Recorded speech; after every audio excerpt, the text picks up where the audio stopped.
He only had 8 days before Old Man Hokage took over his training, which left Daiki with literally only a week to work down the massive list of things he had to learn. It wasn't very long at all.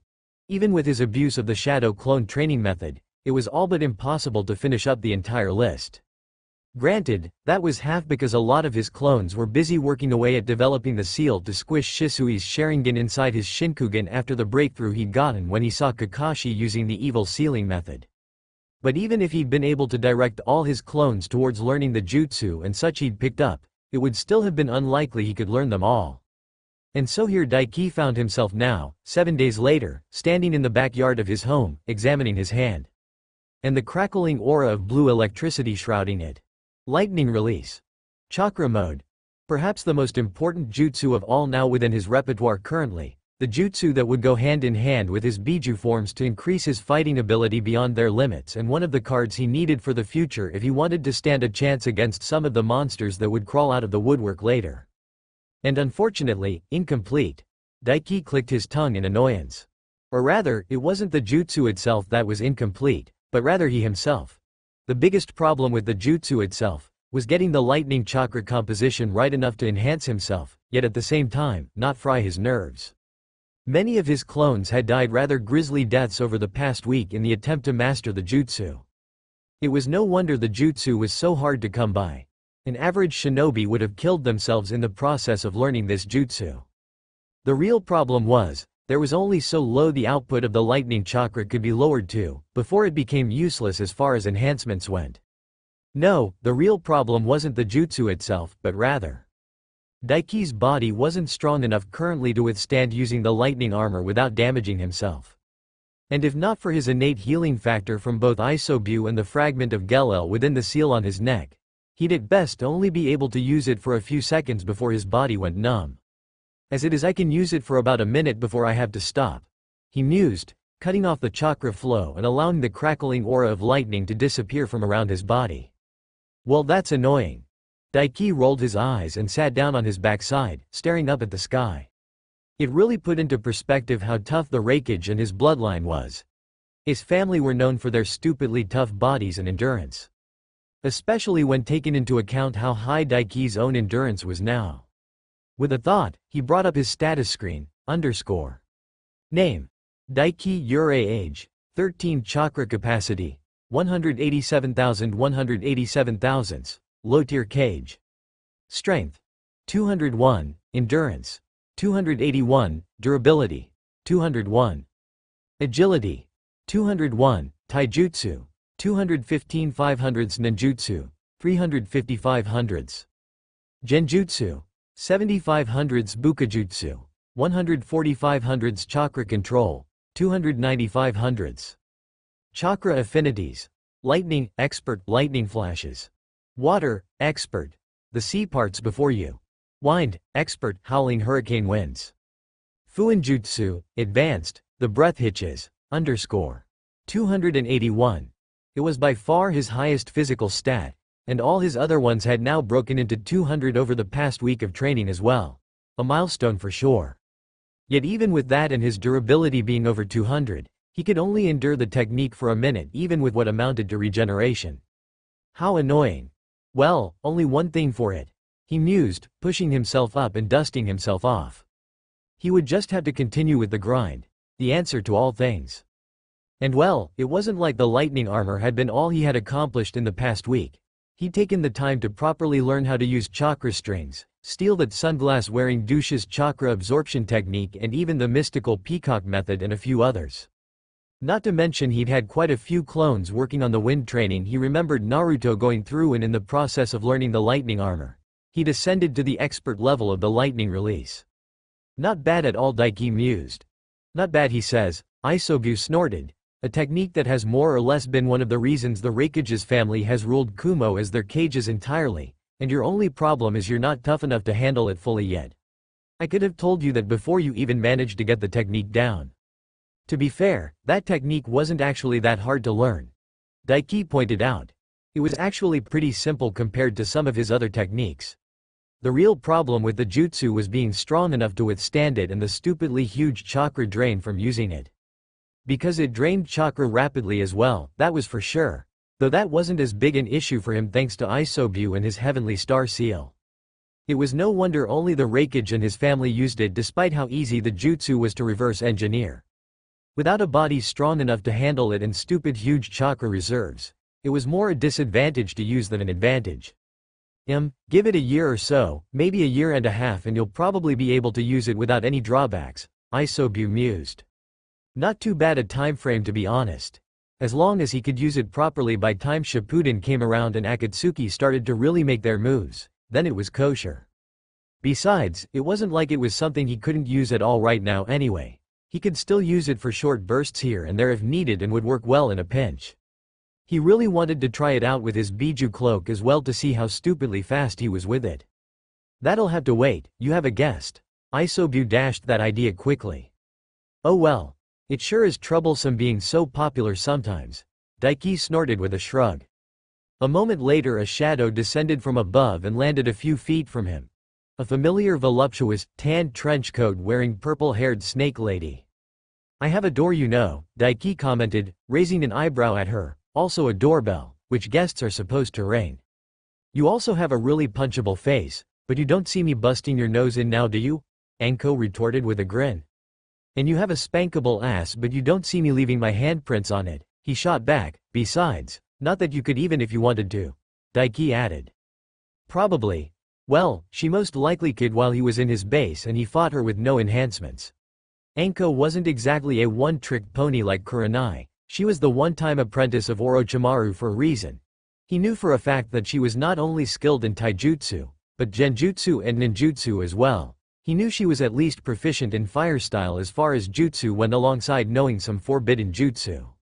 Not like you don't want to with how much you were drooling over me before brat. Anko fired back, grin widening and not at all fazed about his comment about her ass.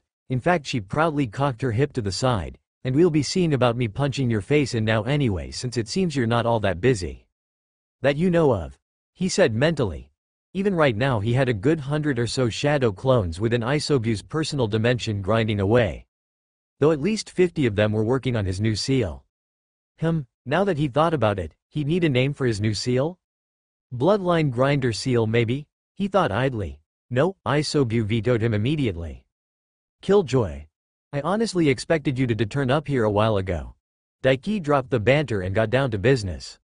I wanted to, but you obviously had some shit to work on, Anko shrugged. As desperate as I am to get rid of this shitty seal, I've dealt with it for like a decade at this point, I can manage a few extra weeks. And since I look to be taking a break, you decided to pop over now? He pointed out. He'd caught her watching him over the past week while he trained, though she hadn't approached beyond watching him for a bit and then leaving. That and by the looks of it, nobody else is coming by today like your little Hyuga minion. Anko replied, shamelessly not trying to hide at all that she'd been keeping an eye on him. Apprentice. He corrected her. Hanabi had really grown on him and she practically hung on his every word. She came over every day since the end of the exams to train with him. The only reason she wasn't over today was she had training today with her father apparently. Beyond her, nobody had really visited him.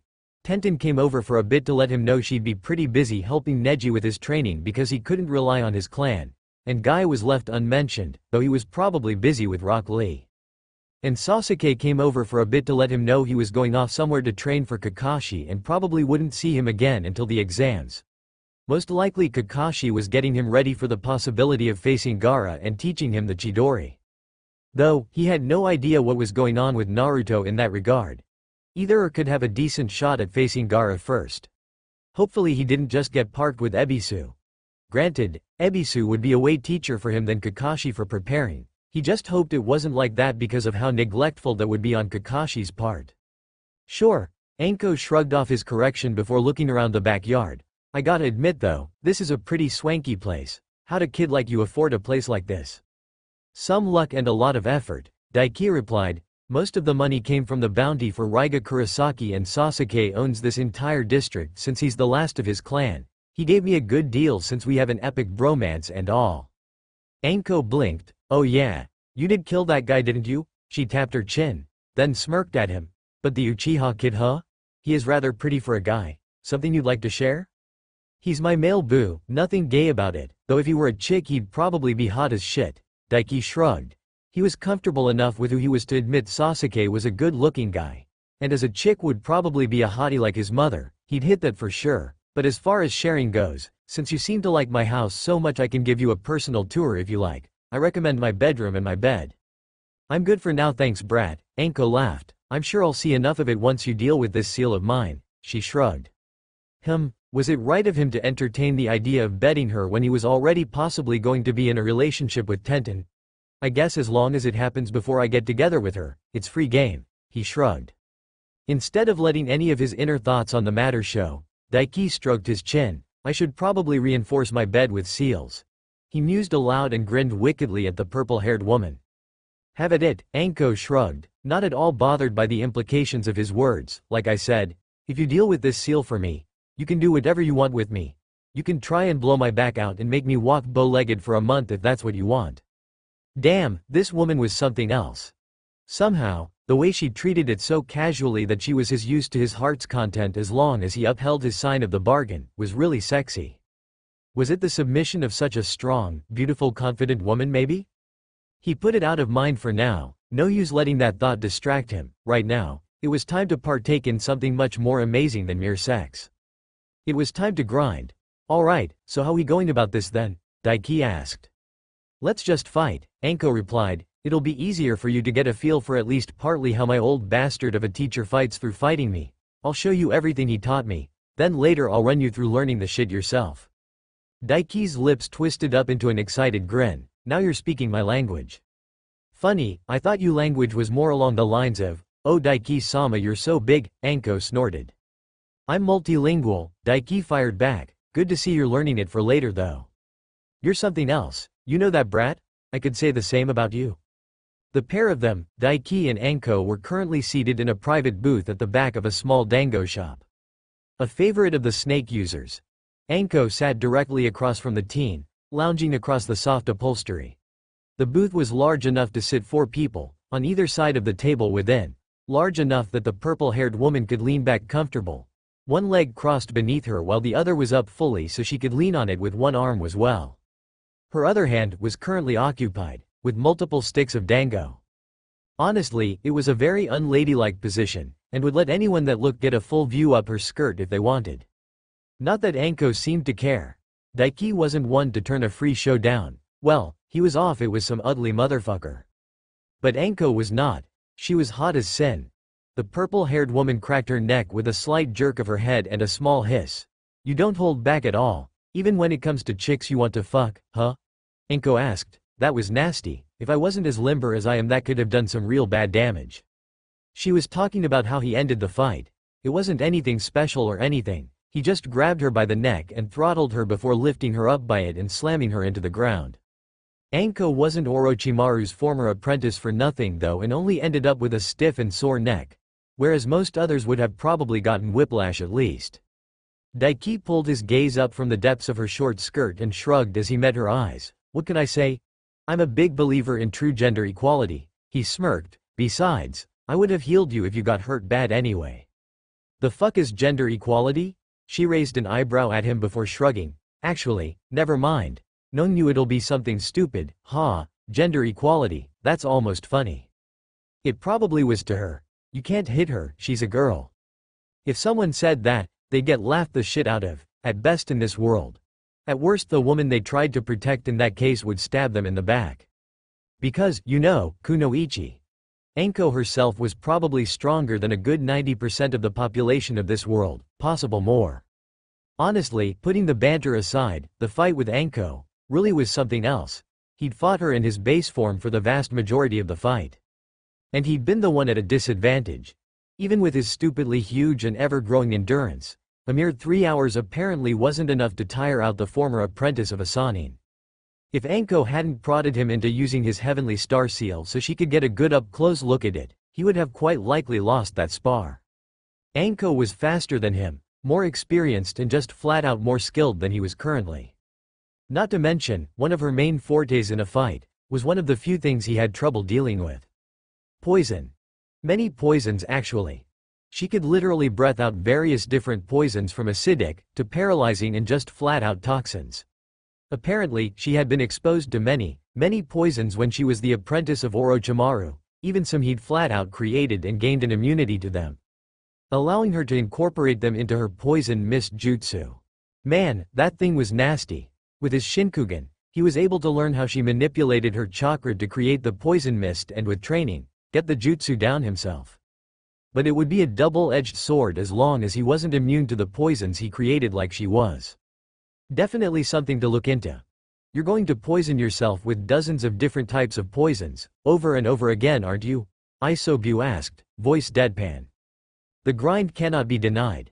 Daiki replied. And that was all. He would neither confirm nor deny that question.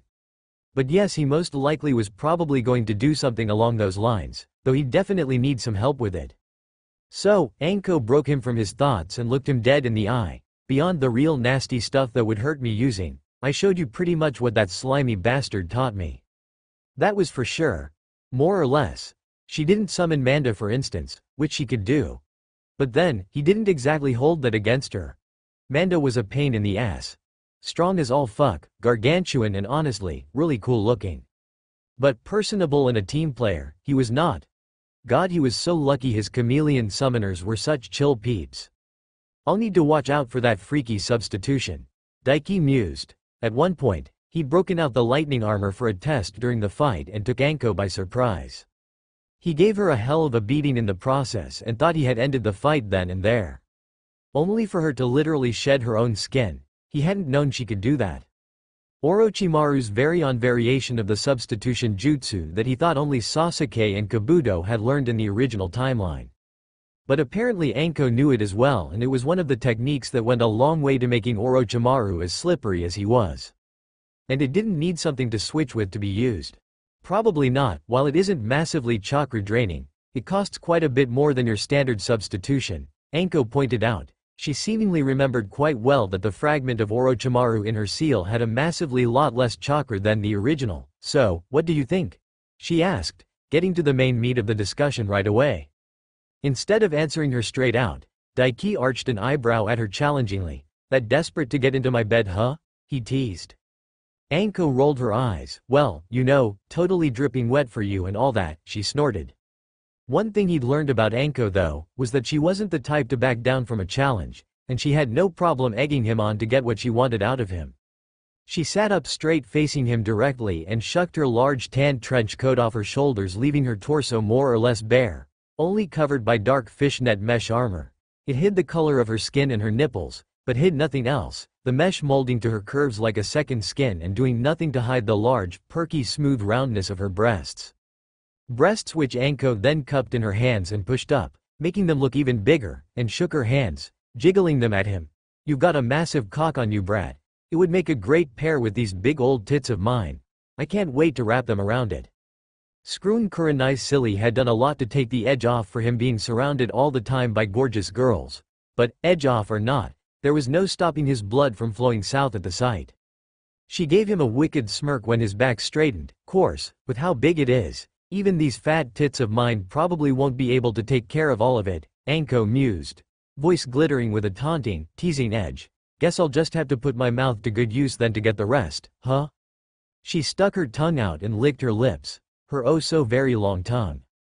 Alright fine, Daiki conceded, and stood up. Let's go, he said. He pointedly ignored the way his pants were tenting out at the crotch, massively, as if someone had stuffed a spear inside. That caused her to pause and blink, a little confused. Go where? Anko asked. My place, Daiki replied simply and gave her a hungry stare, eyes having trouble deciding on where to look between her now glossy lips or huge tits. I'm gonna kill your sensei, again. He didn't really need to see any more of her fighting ability thanks to the Shinkugan enhancing his mental perception and memory. And with the training over the last week, the lightning armor, his heavenly star seal and isobu. Yeah, no way the shard of Orochimaru was going to be able to do much. Anko blinked, staring at him for a moment, before promptly shooting to her face, excitement palpable. Now we're talking. She cheered before smirking at him. Honestly, Brad, we could have taken care of this ages ago, during the break at the prelims even. Probably, he agreed, doesn't hurt to be careful though. Yeah, well it definitely hurt your enjoyment time. Anko's smirk widened and she sauntered over to him, hips swaying. You could have been fucking me cross-eyed and making me squeal your name for near 2 weeks at this point. And to punctuate what she said, she turned around to pick up her coat and bent fully over, even though she had no need to.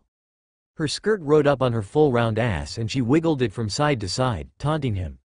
How the hell are you a virgin? Daiki honestly couldn't help but ask. Though asking that didn't stop him from whipping his hand out and smacking her across the ass, hard. A loud clap sound echoed through the room and Anko moaned. She wiggled her ass again as if asking for more, before looking over her shoulder and giving him a smoky look, cocky smirk still brazenly in view on her face, because nobody's been worth it until now.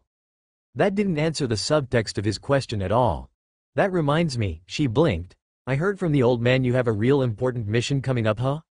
Even as she asked that, Anko continued wiggling her full round ass at him. Weird that he told somebody. I thought he'd keep it a secret for now, Daiki thought but shrugged it off. Something like that, he nodded. Though is that something you should be asking right now? Daiki asked, pointedly looking at the spear-like shape straining his pants. Yeah actually, Anko's smirk returned in full. He asked me if things worked out with the cursed seal and all, if I wanted to play the escort and bodyguard role when you headed. I don't need a bodyguard, he replied on instinct. The Hokage himself gets a guard detail and escort when he leaves the village, especially for something like this, so yeah, you're getting one. Doesn't matter how strong you are, brat, Anko replied, and finally stood up, hiding the temptation that was her bouncy backside, behind her once more, though now her tits only covered by mesh were practically in his face again. Seems he wants me to try and keep your hormones on a bit of a leash for this mission. What? Anko pulled her coat on, partially hiding her torso and much of her cleavage. Daiki was both relieved and disappointed by that. The new Mizukage's a great looker. Seen a picture of her myself once. Anko shook her head and gave a faint impressed whistle. And the body on her, phew.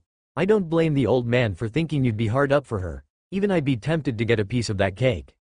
Well, the discussion here and now at least helped him control his raging desire to bend Anko over right here and now and make good on that whole, fucking her cross-eyed and making her squeal his name thing.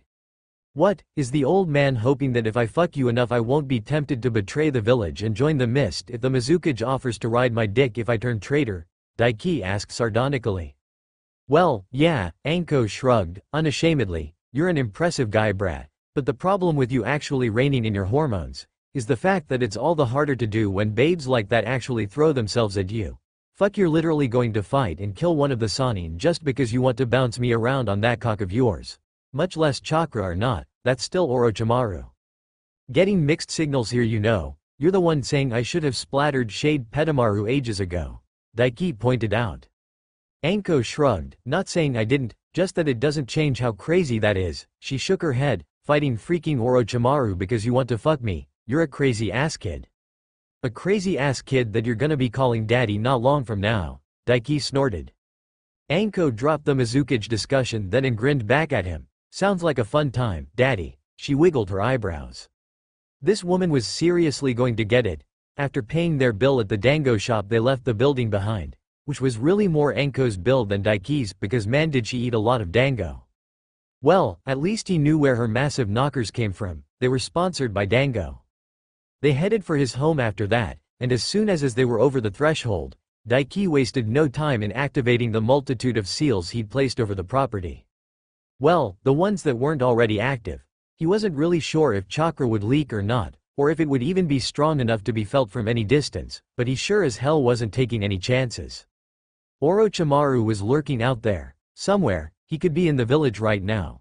Odds were, he was not, but it paid to be safe than sorry, so he had the seals on his property masking any chakra fluctuations so on the off chance, Orochimaru or one of his agents would never sense his own chakra. And get an inkling that he could actually do this, which would put Sasuke in danger. Alright. Anko looked around the main garden out front as he closed the gates to his property and finished activating the seals. So how do we go about this? Do you need to draw up a seal or something? Usually something like that, Daiki replied with a shrug. Focusing the consciousness into a seal wasn't exactly a low-tier skill. I don't need that though. Let it be said that the benefits of being a Jinchuriki seemed to be never-ending. He had the innate ability already to project himself into his own seal thanks to the connection between him and Isobu. And he could apply it to others as long as there wasn't something blocking him from getting in. And he was pretty sure he could get in with his eyes as well at this point. Anko raised a brow at him. That right? She asked. How come? He grinned, jabbing a thumb at his chest. "'Cause, I'm the Sanbi Jinchuriki-sama baby, I'm a natural-born badass," he boasted. A natural-born headcase more like, Isobu snorted. That too. The purple-haired special Jonin replied dryly. So where to then, out here, or out back where we sparred? Doesn't really matter, Daiki shrugged. The fight will take place on the mental plane and won't really affect the physical one, so we may as well be comfortable and go sit on my awesomely comfy couch. Honestly, this is kinda surreal, you know, she laughed, relaxing on the couch while getting rid of the thing that's been tormenting me for years. You really know how to throw a girl through a loop, don't ya? Never let em know your next move. Daiki's grin widened, before beckoning her to follow him inside. Isobu's clone was still inside the pond having a lovely old time, and would keep an eye out if anything happened around the premises, as always. Anko whistled as they entered the main hall. Is this mahogany? Do you know how much this crap costs? She asked, admiring the walls of the hallway. Really does pay to have a lil Uchiha butt buddy, huh, brat? Pays to be awesome, you mean? Daiki wasn't really fazed. Homosexual jokes were as old as time where he came from, or at least much older than he was. It took a man comfortable in his own sexual orientation to discuss the looks and such of other men. He'd definitely make a hot chick though. I do wonder though, do you think Sasako would be stacked or slender? He mused aloud. Anko gave a barking laugh. Stacked, she answered, rather swiftly at that. Dunno if you ever saw her, but the Uchiha kid's mother, Makoto, was a real looker and she could have given me a run for my money when it came to tit size. You'd think she was part Hyuga. Those tidy whitey-eyed chicks are always sporting massive racks, though not that I need to tell you that. Huh? She gave him a knowing look. Huh, good to know, Daiki mused, before shrugging. What a lost opportunity. Too bad Sasuke's not a chick. Though a bromance isn't bad either. In fact, it's probably better to have a bro. There's tons of stacked chicks about here anyway. Shame about Makoto though, and Kushina obviously. That would have been an amazing threesome, something worth bragging about. Banging the mothers of two future demigods, or gods. You know, it actually wasn't all that clear. Kaguya was a dimension creating and destroying, planet-wiping bona fide goddess more or less. And Naruto and Sasuke beat her, with help sure, but they beat her. And they, or at least Naruto, had access to the creation of all things come that point. He could create objects from his chakra, stop the gate of death from killing Guy, create literal new eyes in the eye sockets of people and connect them without issue and more. Were Naruto and Sasuke gods themselves by the end? They at least had the abilities of once literal creator god Naruto. Fuck. Just remembering the monsters that would come later was beginning to make him antsy. A tap on his shoulder broke him from his thoughts and he looked over his shoulder to see Anko giving him an odd look, almost concerned. Yo brat, you okay? She asked. You just zoned out there and got all quiet, even stopped walking. Oh, right. This totally wasn't the time to be focusing on that. Besides, he still had a few years to grind until his muscles could flex upon a god. Yeah, I'm good, just thinking about something that came to mind there. He waved her off. Come on, it isn't really important right now. Anko's raised eyebrow told him. She did not believe him. Daiki ignored it and led her on, through the halls and to his living room. Damn, I have to admit, you have good taste, kid. Anko looked around his living room, to the large fireplace, soft shag carpets, expensive furniture, large television, dimmer lights, the works. Kids who have placed of their own at your age generally live in pigsties, but look at you, living your best life, huh? What do you think you're here for? Daiki teased with a smirk, good mood returning as a sense of pride filled him. It maybe wasn't all that big of a thing to take pride in compared to being able to fire off a massive energy bomb that could wipe out thousands in an instant. But he'd always been an orphan, twice over in fact, both in this life and his other. He'd never had a proper home to call his own. His dingy little apartment didn't count. He didn't even like inviting people over there previous to moving in here. So he put a lot of effort into building up his home into a living space he could be proud of. And while he hadn't gotten everything he wanted so far, a lack of gaming consoles being amongst the things missing in his sweet pad, he'd done some good work here. And he was proud. The garden and pond is nice, I do admit, you did good work with that. Isobu praised him. The giant turtle boy did like his pond, that was for sure. You have your lusting after females and precious grind. I have relaxing in some nice water. We are not the same, Isobu pointed out. Anko snorted. Is that what the shag carpets are for? She asked in return, bending down to run her hand through the fabric. It's really soft and cushiony, making sure we don't hurt our knees, huh? Not really, he just liked shag carpets. He'd always hated wooden flooring or tiled flooring growing up because of cold mornings on his bare feet. Shag carpets were nice, soft and warm. But he wasn't going to tell her that. That was for sure. You don't seem all that bothered by it, Daiki pointed out. In fact, I'd say it's a bit off that your mind went right there first.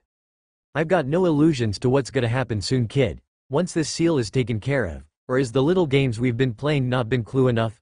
Anko rolled her eyes. And you're gonna have free reign with me. No way for a second I won't believe you aren't gonna have me between your knees and sucking your dick all submissive like. I mean, you're not wrong. Daiki shrugged, lamely. Exactly, Anko huffed in amusement. I bet Kurenai got the same treatment, right? Pretty much, he nodded, though not really in here. We spent most of the time in my bed. All she did in here was strip and give me a little show, shaking her ass for me, before I fucked her on the couch and dragged her back to my room. That sounds awfully boring, Anko pointed out, raising an eyebrow at him. I mean, I know she's a cold fish personality-wise, but ouch, that explanation was drier than any little boy's ass crack. My old sensei has slithered his way up inside. Daiki almost shivered in sympathy for Sasuke. Not his Sasuke, of course, because no way was Orochimaru getting anywhere near his buddy's ass crack, but Sasuke from the other timeline. Poor guy. There had to be a reason for the butt rope, surely.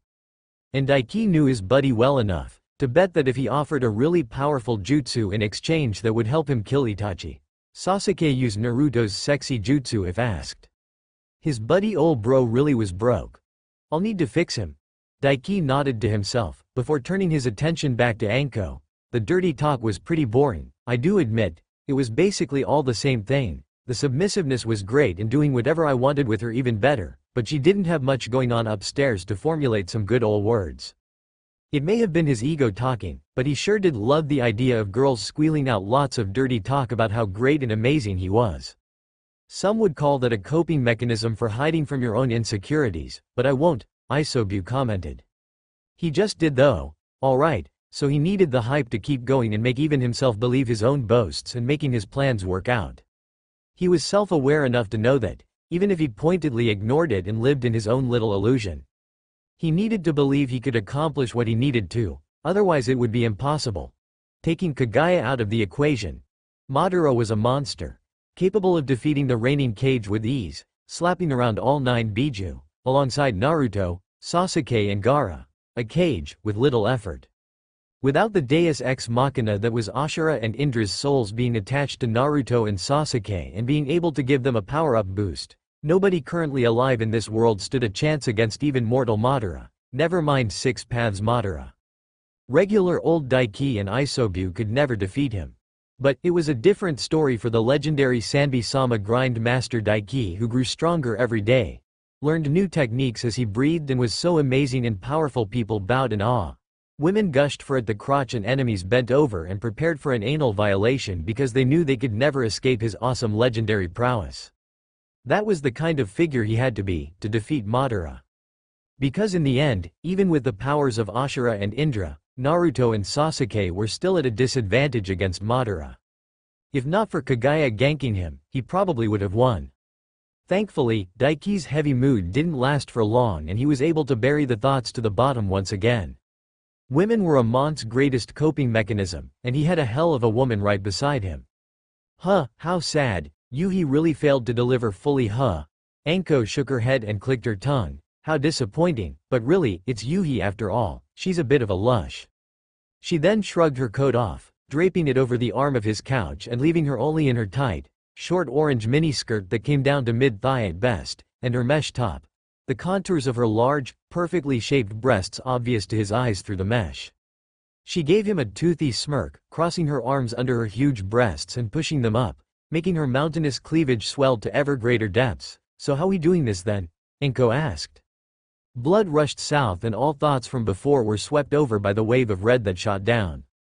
Daiki licked his lips and walked past her to sit on the couch, spreading his legs a bit. I just need access to the seal. So why not come have a seat here then? He pat his lap. Anko stared at him for a moment, before grinning impishly. All right, Daddy. She rolled the word with her tongue and fluttered her eyelashes at him.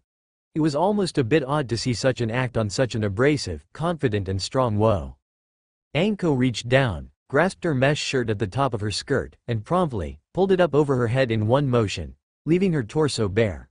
Large, creamy breasts jiggled into view, tapped with small, juicy pink nipples, and Anko then proceeded to skip over to him, making those huge melons bounce deliciously on her chest. Then turned and deposited her full, luscious rear into his lap.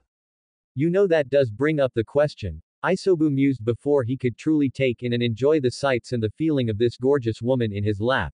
You are looking to empower your allies for later as well. When we crush this shard of Orochimaru, do you want its chakra for your own, or shall we give it to Anko to empower her? For you, it would be a few weeks of effort, but for her, it would be months of hard work at least. What brought up that question though, Madara? Isobu supplied helpfully. Honestly, it was kind of hard to really think that through properly at the moment. And not because he was all that hungry for more of Orochimaru's chakra for a decent boost. But again, because of the gorgeous, voluptuous, half-naked bombshell currently situated in his lap. Hinata subtly began to grind her full ass into his crotch. Grind, such a beautiful word.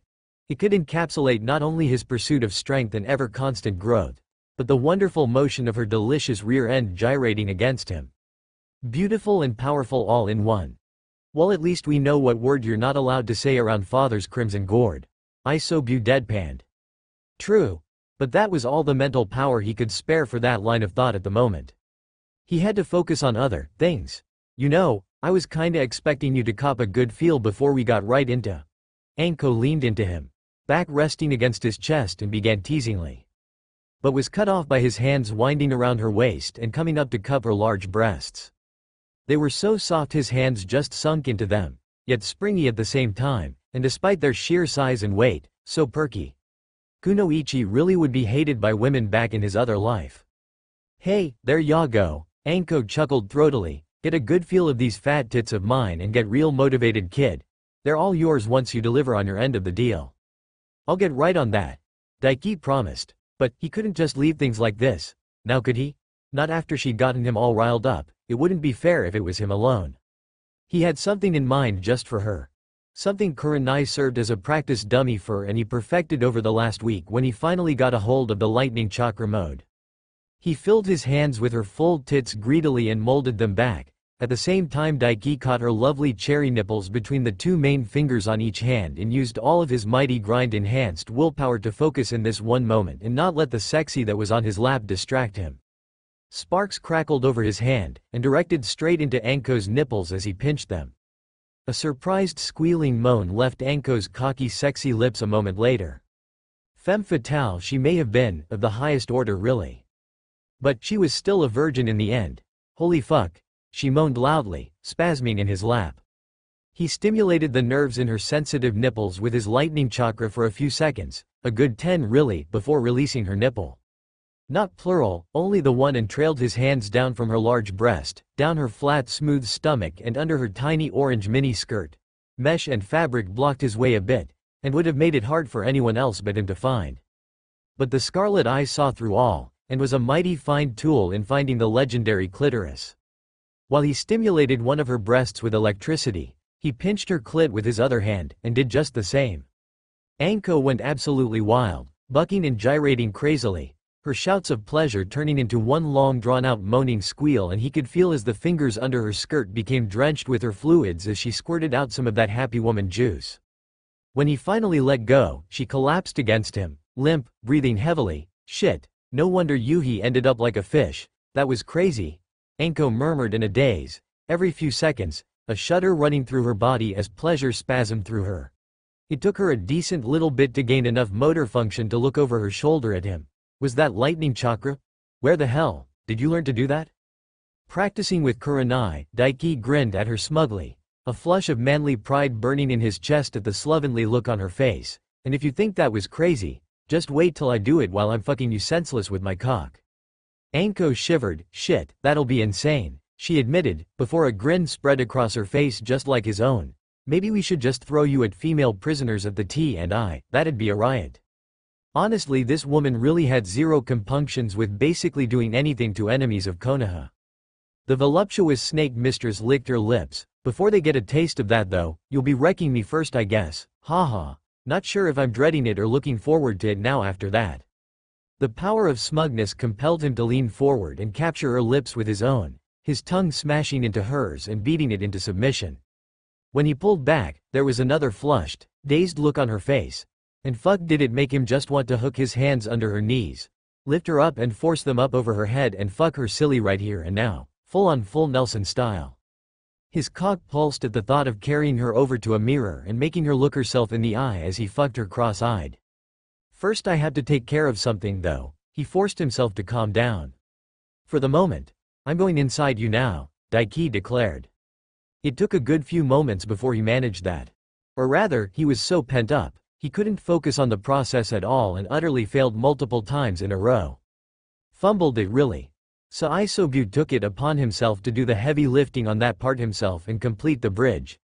But he had it way easier than Daiki obviously, since he was already inside a mental plane and was predisposed to being good at it with all his experience being sealed and all. You keep telling yourself. The towering form of Isobu deadpanned at him from above. They were currently inside Daiki's own seal space. Isobu had smartly decided to bring him here first upon connecting to Anko's seal. To prepare before heading into Anko's and confronting Orochimaru. Get ready, I'll open the connection in a moment, Isobu said seriously before he could reply. Do not give him any chance to counter, go 100% and more from the get-go and destroy him before he can do anything. You say that like I planned on anything else. Daiki smirked, facing towards the connection. Really, it wasn't anything grand. It was just manifested as a large metallic door at the edge of the sealed space. He wasted no more time and got right down to it. First, he focused on the seal on his neck. It pulsed and opened up, spreading lightning bolt-like marks out across his body. Second, he focused on his connection with Isobu. A moment later, familiar crimson-red chakra bubbled into existence around his body, forming into a cloak with 3 thick swaying chakra tails behind him. But he wasn't just done there. With his 3-tailed cloak and heavenly star seal enhancing him massively, he focused on his own chakra personally. His chakra sparked into lightning and spread over his body, filling his crimson-red chakra cloak with sparking bright blue bolts of power. It hurts. Daiki noted. Even in his mental body, God it fucking hurt really bad.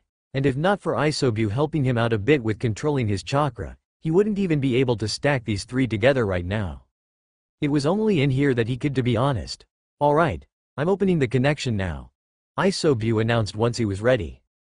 As soon as he said so, Daiki began running through hand seals. A set of hand seals for a jutsu Orochimaru himself would be very familiar with. The original at least. The huge metallic doors slid open and at the very same moment, Daiki finished his hand seals and punched both fists forward, ice style. Twin Black Dragon Blizzard, he shouted. Drawing on the chakra armor over his torso, Daiki lashed out with both of his fists, and from them, a pair of massive serpentine black dragons with glowing red eyes erupted, shooting through the air, roaring towards the open doorway. Last time against Orochimaru, he made a combination jutsu with a clone who fired off the lightning style. Electromagnetic murder jutsu he knew at the same time and clad the dragons in lightning chakra. This time was different though. He full-on directed the lightning from his lightning chakra mode into the black dragons. And that was not all. The sheer scope of the dragons and lightning were on another level. Before, he'd used only barest amounts of Isobu's chakra and the base cursed seal boost. Now he was using his full-on 3-tailed cloak version 1 and his upgraded heavenly star seal. The opening of the doorway connecting to Anko's sealed space was shrouded from view a split moment later as the dragons exploded, forming into a massive jet-black hurricane filled with shrieking lightning. And they were not done there. At the same time Daiki was unleashing his jutsu, Isobu cocked his head back, blue and red chakras swirling into existence, forming together and forming into a huge pitch-black sphere in front of his face. Bijudama, Isobu roared. And then he fired. As soon as the tailed beast bomb made contact with the massive jet-black lightning-enshrouded hurricane, it too exploded, forming into a massive eruption of energy that traveled through the opening. The sheer noise coming from the detonated attacks was so loud it drowned out all else, and if Daiki were not as enhanced as he was right now, the shock waves would have blown him off of his feet. This was always the plan. An alpha strike to take out the shade of Orochimaru without ever giving him a chance to fight back. Everything else were just preparations in case the alpha strike failed. Orochimaru was a slippery bastard like that after all.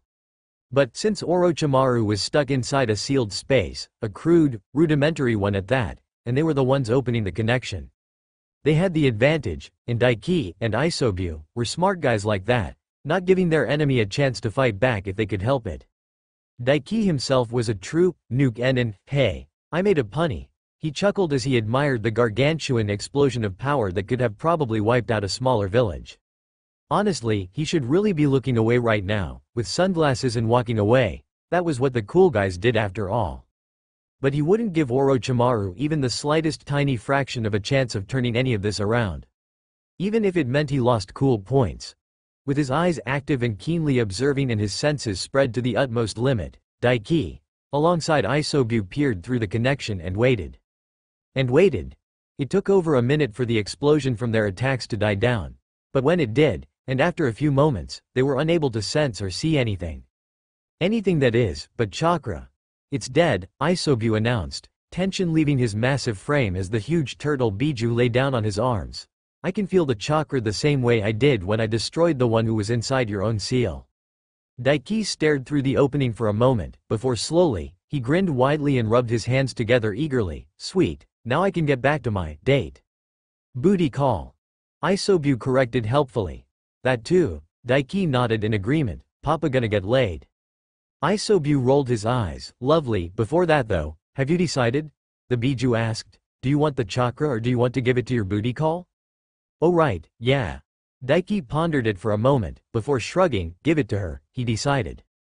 She'd suffered with the cursed seal for over a decade now, after being abandoned by Orochimaru, and had been treated with suspicion because of her connection to him for a long time, by many in the village. She ought to get something more out of it than just finally getting to use the seal for her own benefit. It wasn't long later, after Isobu had broken down Orochimaru's leftover chakra and directed it into Anko's chakra network to meld with her own and become hers, that the genin and future Hokage returned to the conscious world. To find a purple-haired bombshell of a vixen gyrating on his lap. And not in the sexy way. Well, still in the sexy way, because Anko was just that damn sexy that most things she did, like breathing, looked erotic. But she wasn't currently trying to be sexy or grinding against him like she had before. Despite her state though, she seemed to notice his return to the waking world, despite sitting in his lap and facing away from him. What did you do? She panted out and twisted around until she was straddling him, hands grasping his shoulders tightly. If he wasn't as tough as he was, and was as puny as say a heretic to the grind and all-around squishy type ninja, it would have actually hurt. That is to say, her grip would probably creak the bones of your average genin. Her amazing, bodaciously large and perky bare tits were right in front of his eyes, but despite that, his gaze was locked with Anko's own. Her cheeks were flushed and eyes a little unfocused as she breathed out deeply, and he noticed, every moment or so, she'd shiver a bit as if a tingle were constantly running up her spine. Daiki wouldn't lie. His cock throbbed back to full mast at the sight now that he was fully awake once again. His blood made a real beeline down, like a rushing tsunami wanting to swallow up an entire country. What was wrong with her? Gonna have to be a bit more specific, Daiki replied, raising an eyebrow. I just did what I promised I would. I killed the Petamaru shard inside your seal, he explained. What? She stared at him, eyes looking extra confused with how unfocused they were. But, it's not even been 5 minutes though? Well, it hadn't even taken him 30 seconds to kill the shard of Orochimaru, to be perfectly honest. Not that he blamed it for dying to that. It was practically a sitting duck with no warning of what was coming, and suddenly had a Jinchuriki cloak enhanced S-class jutsu and full-on Bijudama coming its way. Unless your name was Rinnegan having hacker cunt, or you were Hashirama Senju or a Biju yourself, there wasn't much chance of taking that head-on with no warning. I mean, I wasn't giving him any chances. I opened up the connection in me and the Sanbi blasted in our most powerful attacks and blew him the fuck up, Daiki shrugged. He had no idea it was coming, and even if he did, with the amount of chakra he would have had access to, there was nothing he could have done to defend anyway. Especially not in a place where he was a sitting duck and had no cover or anywhere to run. Now if only he could get the real Orochimaru in a situation like that. Fun times for everyone. Except him. But fuck him. Anko just stared at him for a moment. I'm free? She finally muttered, sounded almost disbelieving, but then, what's this feeling going through me? And why is my chakra going so crazy? Is it because he's gone? Daiki's brow furrowed. What's up with your chakra? He asked quickly. That didn't sound right at all. Nothing like that happened with him when Isobu ganked the shard that ended up inside him. It's growing rapidly, Anko panted out. Crazily so, it's already increased more than I gained in the last 2 years of training. Huh? Oh, that must be because of Isobu passing on the shard's chakra to her like he decided on. But wait, that didn't make sense either. He never ended up like that. Sure, he felt good from it, but that was about it. He didn't look like he was drugged out of his gourd on some kind of lust-enhancing super aphrodisiac drug. Differing circumstances, even if only slightly, Isobu input. While the boost is roughly the same, the difference is, your body adapted to constantly growing rapidly in chakra and as such, it didn't affect you as much. This woman had a bit less than half the amount of chakra you had before and now has grown by a quarter of her total amount of chakra in the last few minutes after taking years to reach that point. Oh, so that was why. Ah, chakra sensing was so useful.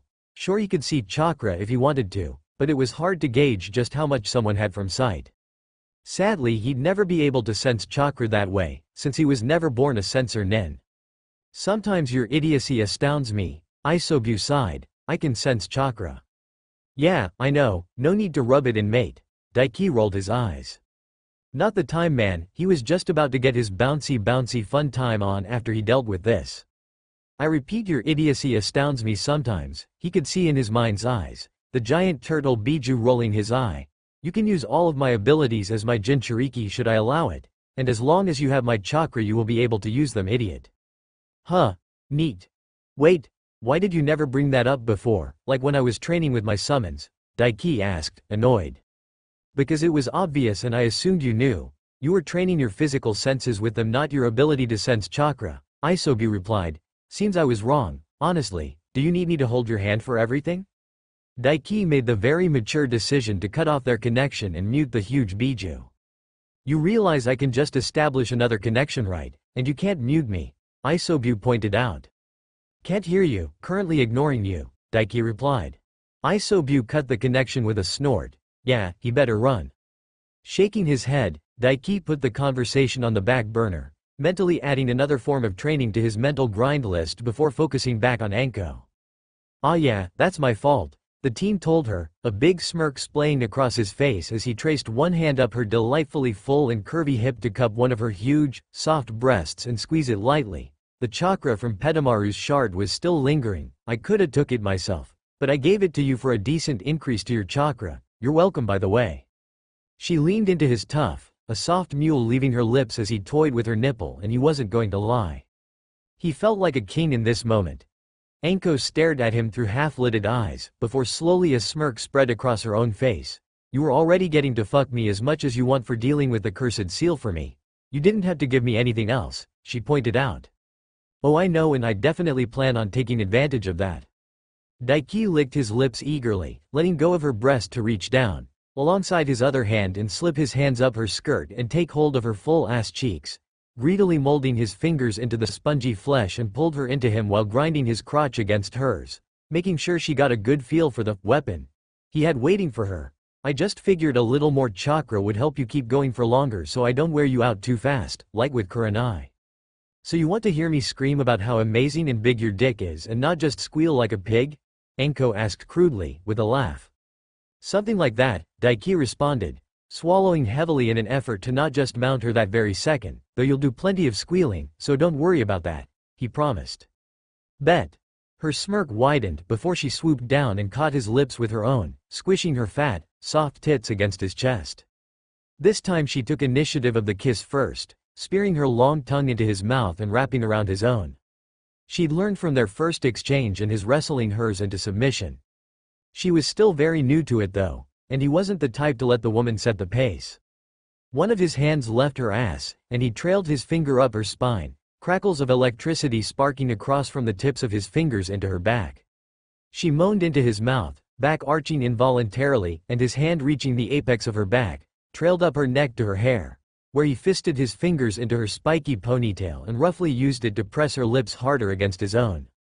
It stunned her enough for him to easily take control, his tongue wrestling her longer, slender one down into submission and allowing him to lead the kiss.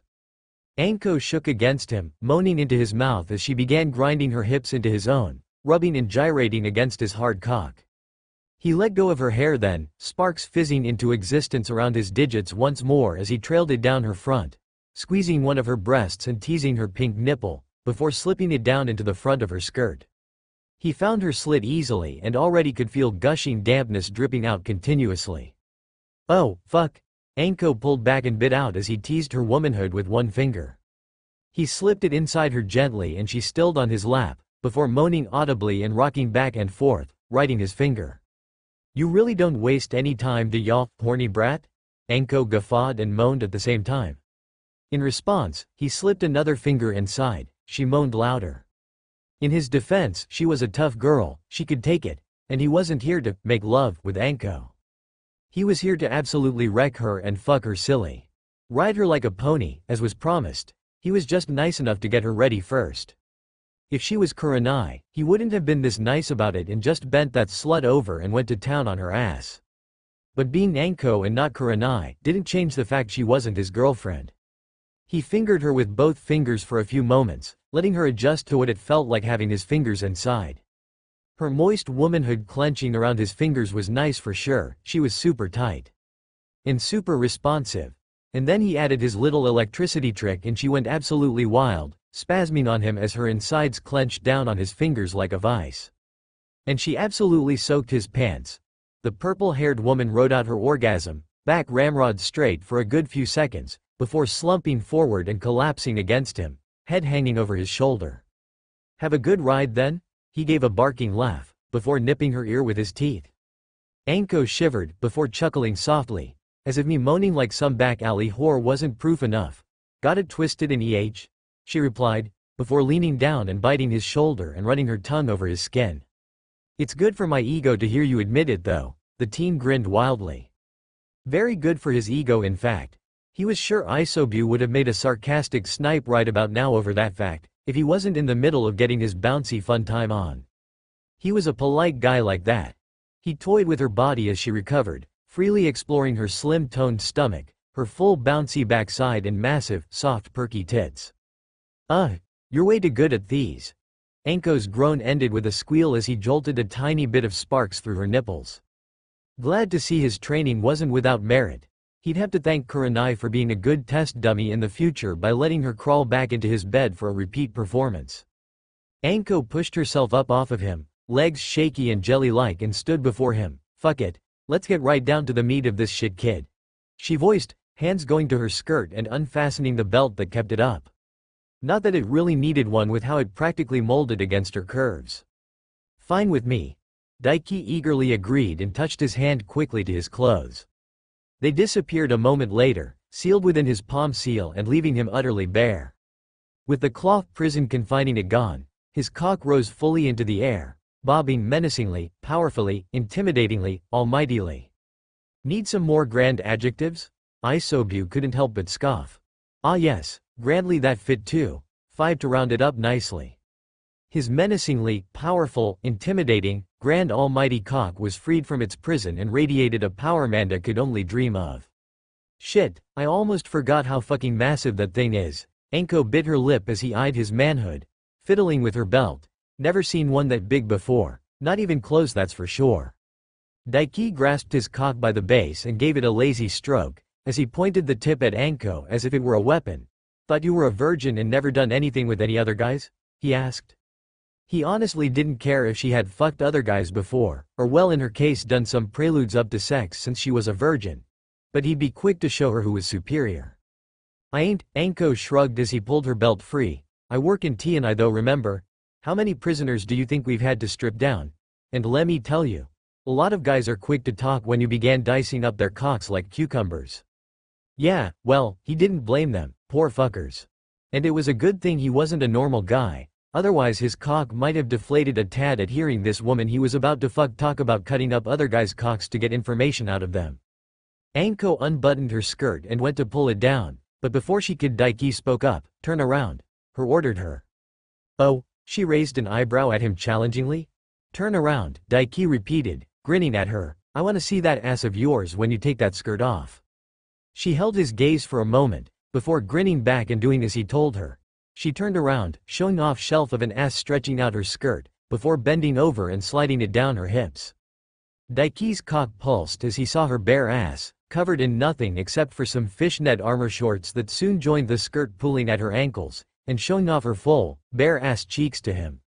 Leaning forward from where he was sitting, Daiki lashed out with his hand and spanked her across the ass, her cheeks ripping and jiggling from the blow.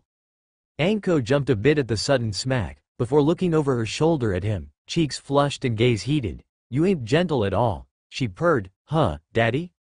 What gave you the idea I was gonna be?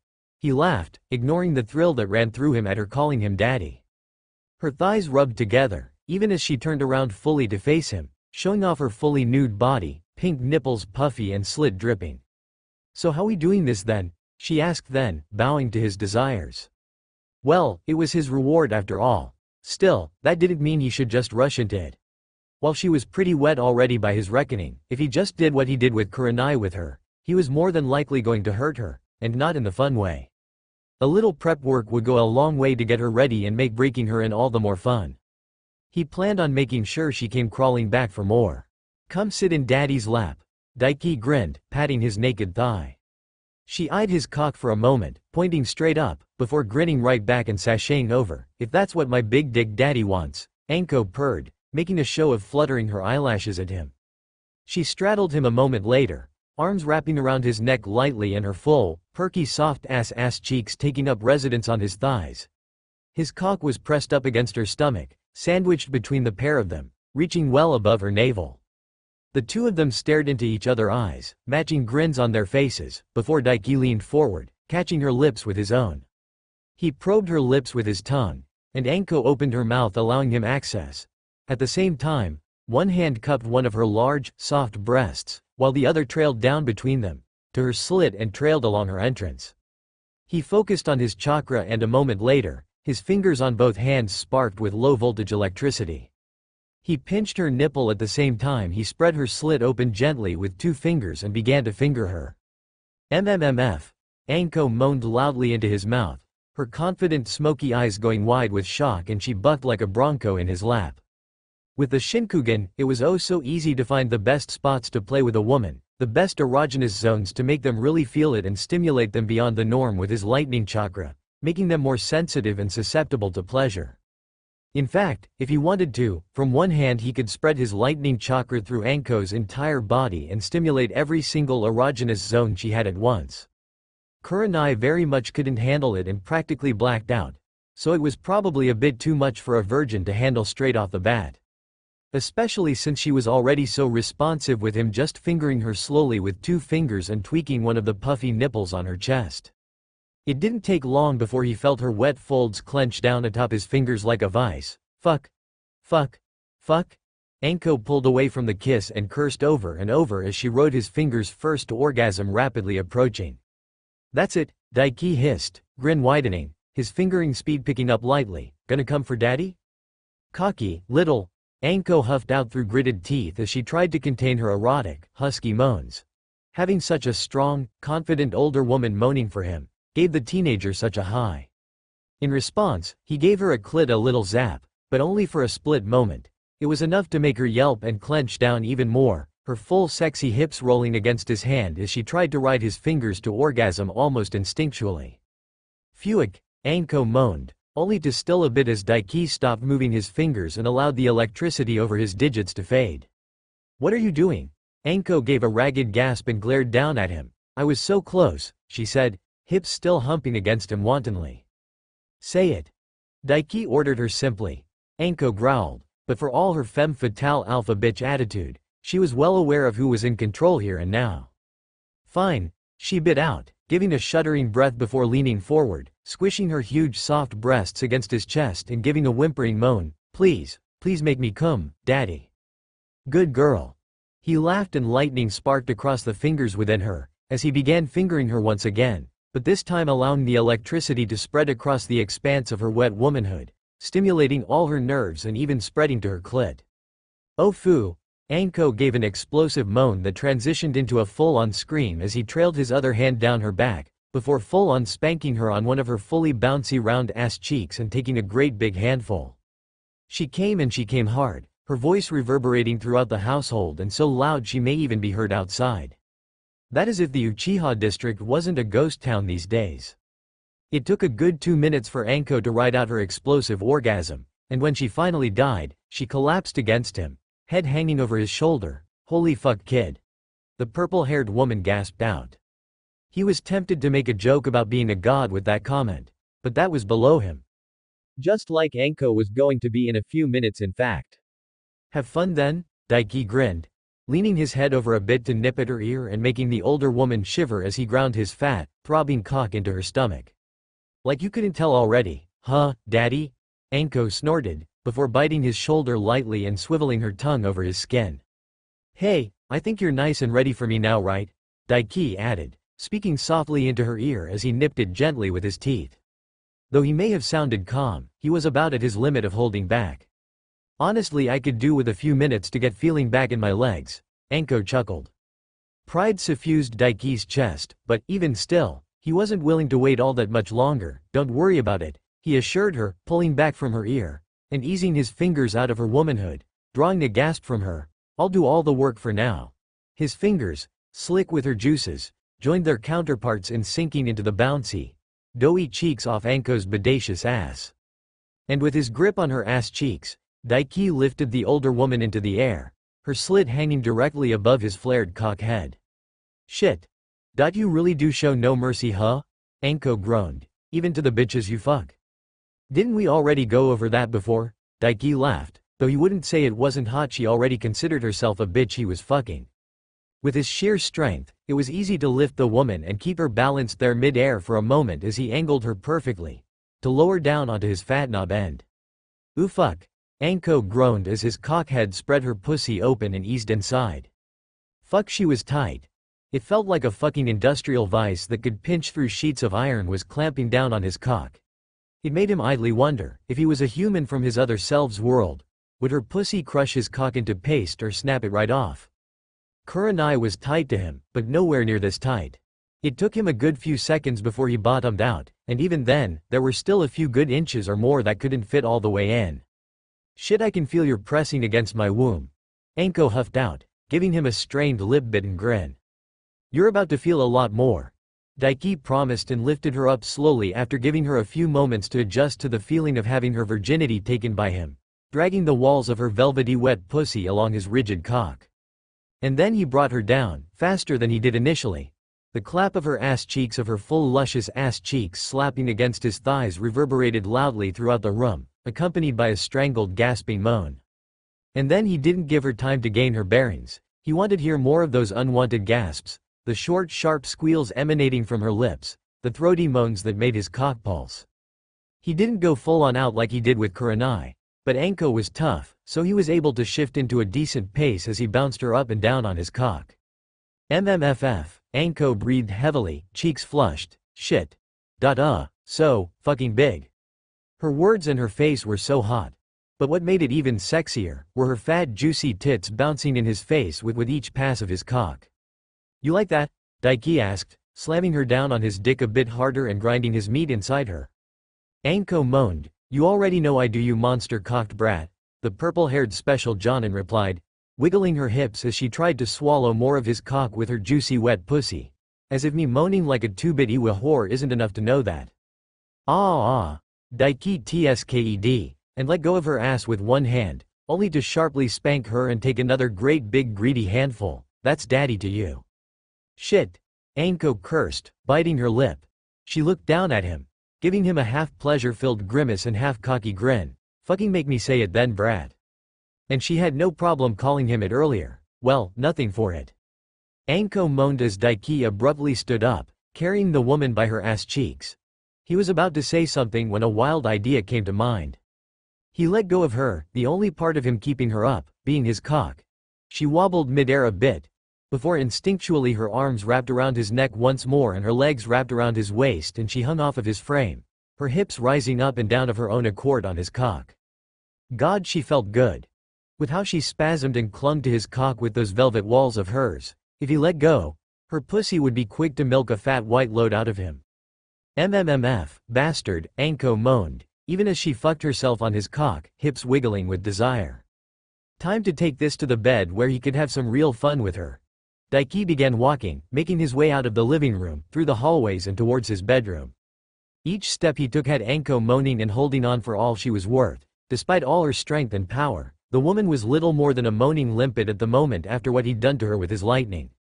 He stopped in front of his king-size bed. "You're about to learn why they call me Daiki Thundercock," he warned the woman hanging on his dick. "Nobody calls you that, you just came up with that right there," Isobu deadpanned. And was ignored. What? Anko gave him an unfocused look. An unfocused look that immediately turned into a wide-eyed, open-mouthed scream as he let loose his lightning. From his cock, he shrouded it in a low-voltage armor of static that spread throughout her entire womanhood and stimulated the entirety of her folds. Almost immediately, her pussy walls clamped down on him even tighter as she came once again, explosively. But Daiki wasn't done. He ground his teeth together and forced himself not to come as he reached down and hooked his arms under her thighs and forced them apart, before tipping them both over and pinning the voluptuous purple-haired woman to the bed, forcing her legs up as he positioned her beneath him in a mating press.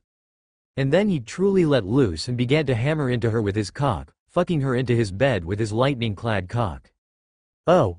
Anko's voice came out in one long unending moaning scream of pleasure, her cunt constantly twitching and writhing around his manhood as her eyes rolled up into the back of her head and her tongue lolled out of her lips limply. She was sporting the second goofiest oigao he'd ever seen. The top spot belonged to Kurenai. Which was just more motivation for him to make hers reach first place, and soon the racket of his bed frame slamming against the wall hard enough to reverberate throughout the entire large household and beyond began. The next morning, as the dawn came and the sun rose up bit by bit into the sky, found Daiki sitting on the edge of his bed. Lewd, wet slurping sounds echoed throughout the room, bouncing off the walls. Between his legs, the naked, voluptuous form of Anko had her lips wrapped around the fat head of his cock, as her hands slowly stroked up and down the rigid manhood, and she worshipped his balls with her tongue.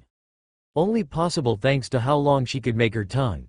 It was a novel blowjob for sure, way better than Kurenai had given him.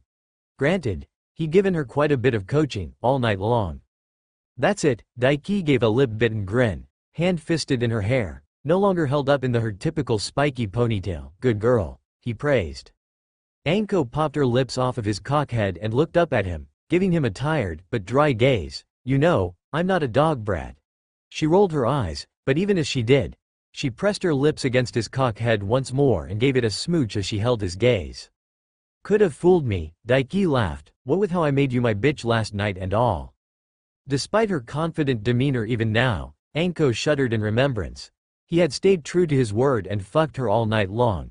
She had much more stamina than Kurenai, so despite it being her first time, once she adjusted to getting fucked by his cock and adapted to it after getting healed a few times to speed up the process, she lasted much longer.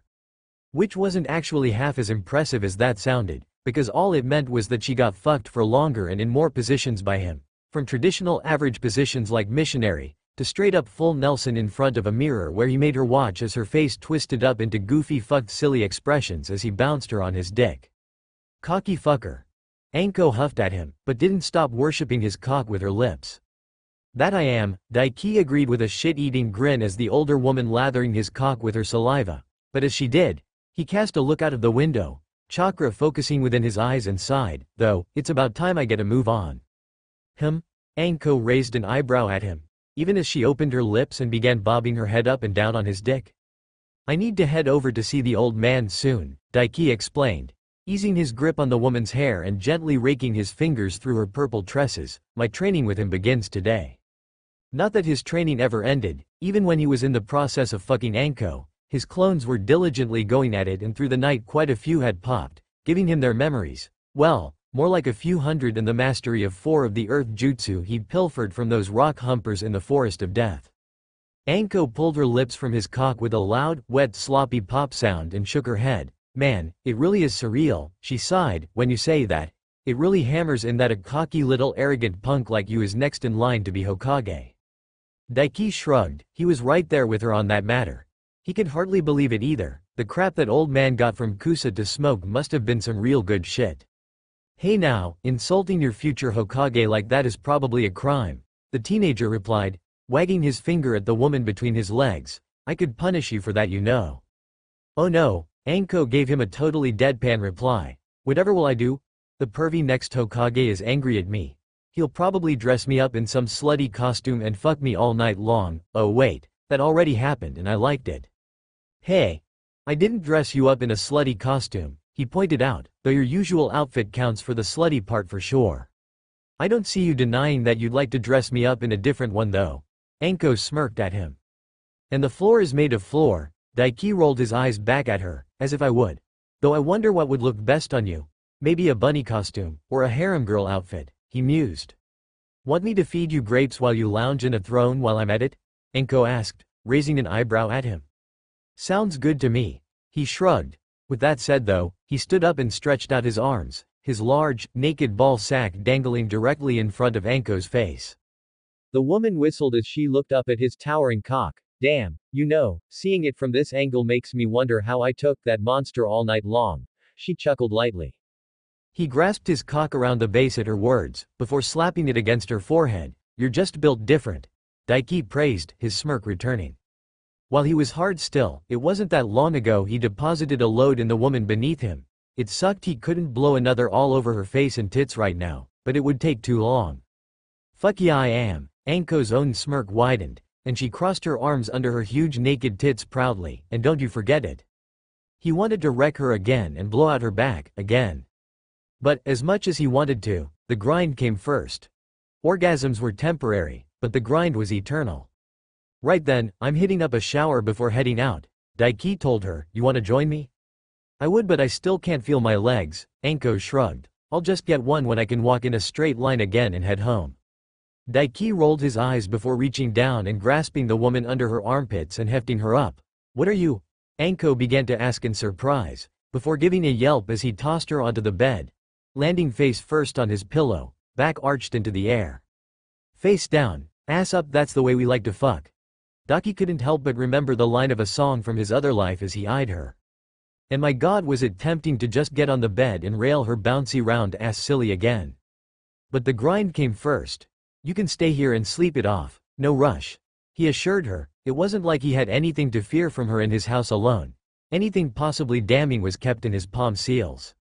And Isobu had his little clone lounging in the pond still, who kept track of things when he was out. Well, it's comfier than my bed, Anko admitted, her voice muffled by the pillow. You sure you're not just saying that so when you get back you can just plow me again? She asked, wiggling her full ass at him. That would be a solid idea, he nodded, if I were planning on coming back anytime soon. He probably wouldn't be back home for a good few days. He'd most likely be at where he was gonna train with the old man and getting the most out of it, and would just sleep there outside to maximize his training time. If he slept at all, that was. You're a weird kid, you know that? Anko turned her head to give him an odd glance. I do, he shrugged. She wasn't wrong, but he wasn't just going to leave things like that with her. He walked around the bed to stand by her side and grasped his cock at the base, before slapping it against her lips. Now give daddy a kiss goodbye.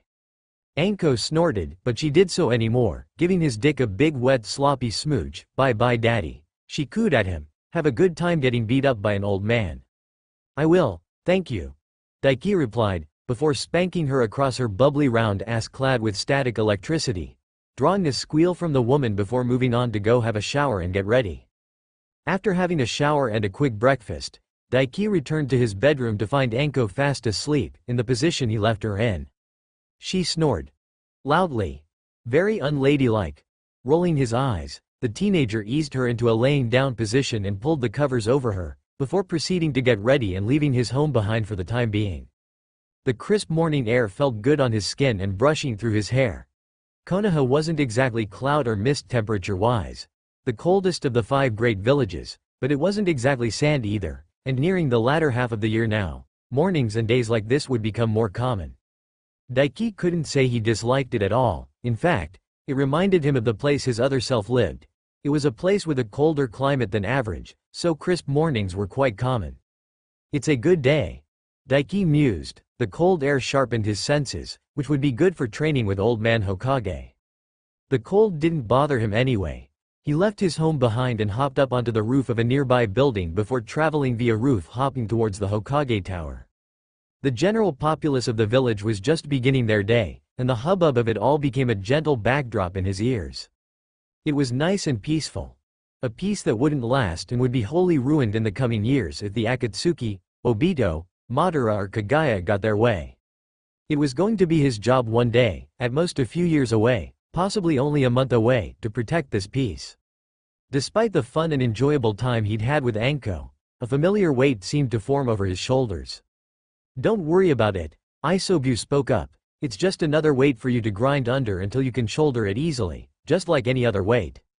His lips quirked up. "Yeah, you're right. And it wasn't like he was shouldering that weight alone. And his big old turtle bro had some real massive shoulders.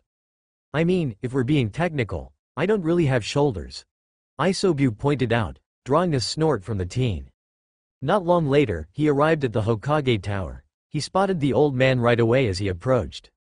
He was standing atop the tower, overlooking the village. "Good morning, Daiki-kun," the old man greeted him, glancing at the teen from the corner of his eye as he lightly puffed on his pipe. "Did you have a good sleep and get well rested for today?" "Nope," Daiki shrugged. "I spent all night having fun with Anko, if you know what I mean, old man." "Ho?" The old man grinned around his pipe. "Is that too? You're quite the lucky lad, aren't you? Are you trying to make your sensei jealous?" Huh, he was already referring to himself as his sensei? "I'm just built different, old man," Daiki shrugged and crossed his arms. "Speaking of sexy ladies though, how was that old lady Kaharu in bed back in the day when she was a hottie?" "I wouldn't know personally," Sarutobi shrugged, "though I'm told she was quite the minx if Hashirama-sama's words are anything to buy." Daiki blinked. "Wait, what? She banged the first?" Daiki couldn't help but gape at the old man. "Quite a few people did actually," Sarutobi chuckled. "Hashirama-sama was a bit of a dog, you could say. Many women lusted after him and he indulged quite a bit in it." "Damn, the first Hokage was a player. Respect. So I'm not the first one who thought of using the Hokage position to get laid." Daiki realized. "Wait, wasn't he married?" Yes, he was. He was a lucky man indeed," Sarutobi mused with a nod, puffing on his pipe. "Mito-sama was quite kinky is the word, I believe." "Wow, the more you learned, man. Mind blown. You know, the Uzumaki really do sound crazy sometimes." Daiki shook his head. "I wonder how Naruto's mom stacked up." He intentionally dropped. The Sandame side-eyed him thoughtfully. "So you even know that?" he mused. "You realize that's an S-class secret, correct? About as much as Naruto being the Kyuubi Jinchuriki, right?" Daiki snorted. "Come on. It's not like she's not in the records and closely associated to the Yondaime Hokage in them, always on missions with him. And she was the only Uzumaki in the records during that time period, and with Naruto basically being a carbon copy of the Yondaime, anyone with a brain could put it together." He had actually confirmed that pretty early on, just for an excuse when he brought this kind of thing up. Kushina Uzumaki wasn't hard at all to find in the records, her mission count, her ninja registration number, etc. It was all there at the Shinobi library.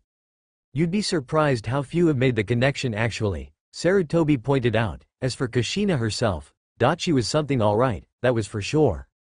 "That's for sure," Daiki agreed. "The Yondaime was a lucky guy. Given a chance I'd be all over that red-headed babe." "Never tell Naruto that," Sarutobi responded dryly.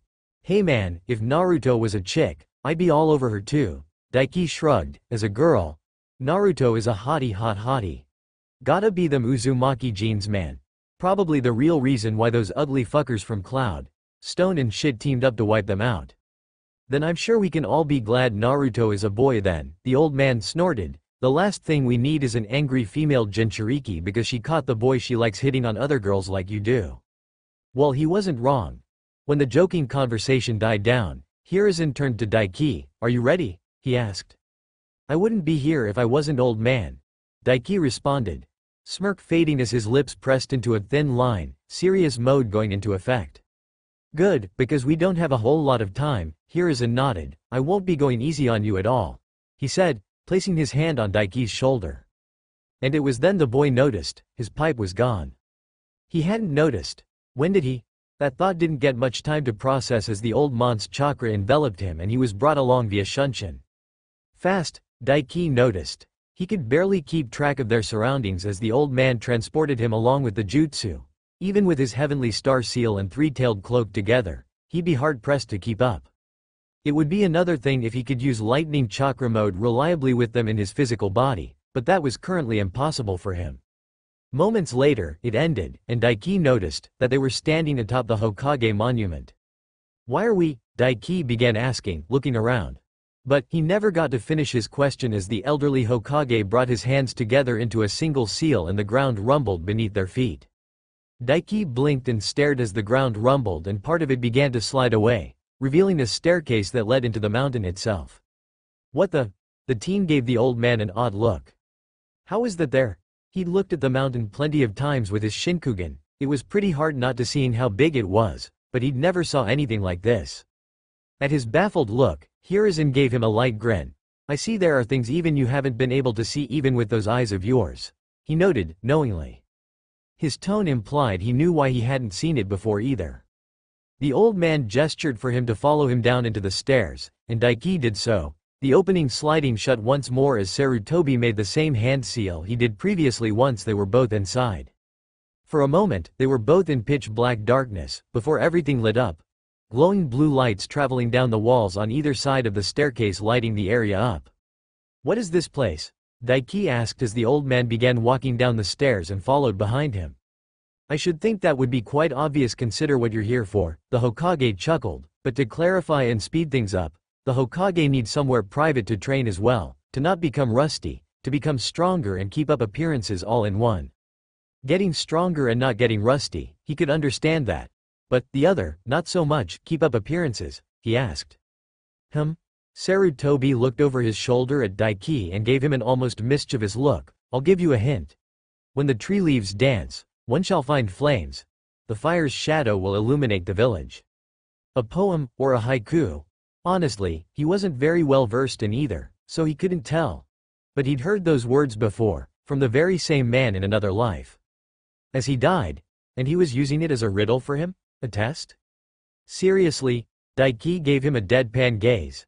Sarutobi chuckled again. "I'm sure it sounds like hogwash to a young man like yourself. But there is great meaning in this phrase, and in fact, it's only half of it," he replied. "It is a saying created by Hashirama-sama himself and is passed down from Hokage to their chosen successors." "Wait, what? But didn't he say it to Orochimaru as he died?" "No, wait, or was he just thinking it?" It was hard to remember that part, especially clearly to remember if it was talking aloud or thought. "Well, whatever. Fine, I'll play your game, old man." Daiki rolled his eyes. The leaf-finding fire is obviously the one that is going to become Hokage. And the Hokage is the one that illuminates the village, so I guess a beacon everyone is drawn to and gathers around. Or use that light to lead them or something. "Yes, that's correct." The old man nodded, proudly. "Why though? It wasn't exactly some hard riddle, it was pretty straightforward. For reference, the full quote is, 'When the tree leaves dance, one shall find flames. The fire's shadow will illuminate the village, and once again, tree leaves shall bud anew,'" the older man revealed. "You were near spot on, only missing one thing. The Hokage is also the pillar that supports the village. Their strength and leadership must be seen as infallible, and inspire the belief that as long we are here, there is no greater defender for them and their loved ones." Daiki stared blankly at the mont's back for a moment, pondering those words, before it clicked for him. This place is super private, so nobody can possibly see any mistakes the Hokage make when training, he realized. It's so nobody can see that the Hokage isn't actually infallible and invincible. "That is correct, Daiki-kun." Sarutobi paused and looked back at him with a warm, beaming smile on his elderly face. "We are strong, yes, but we are not gods. Yet, we must cultivate such an image when it comes to strength, to provide the support the new leaves need to bud and flourish to their greatest heights. That is what it means to be Hokage. The fire shadow that illuminates the leaf village. It is to be the pillar that supports the village and the undefeatable sentinel that will guard the village against any and all opponents even if it costs our lives." Daiki fell silent at the mont's words, and from there, followed him down deeper into the Hokage mountain without a word. He was thinking on the mont's words. He understood it all, and the point, and even why it was necessary. But it was just so contradictory. Take the Yondaime Hokage for instance. Namikaze Minato was an incredible shinobi and powerful beyond words.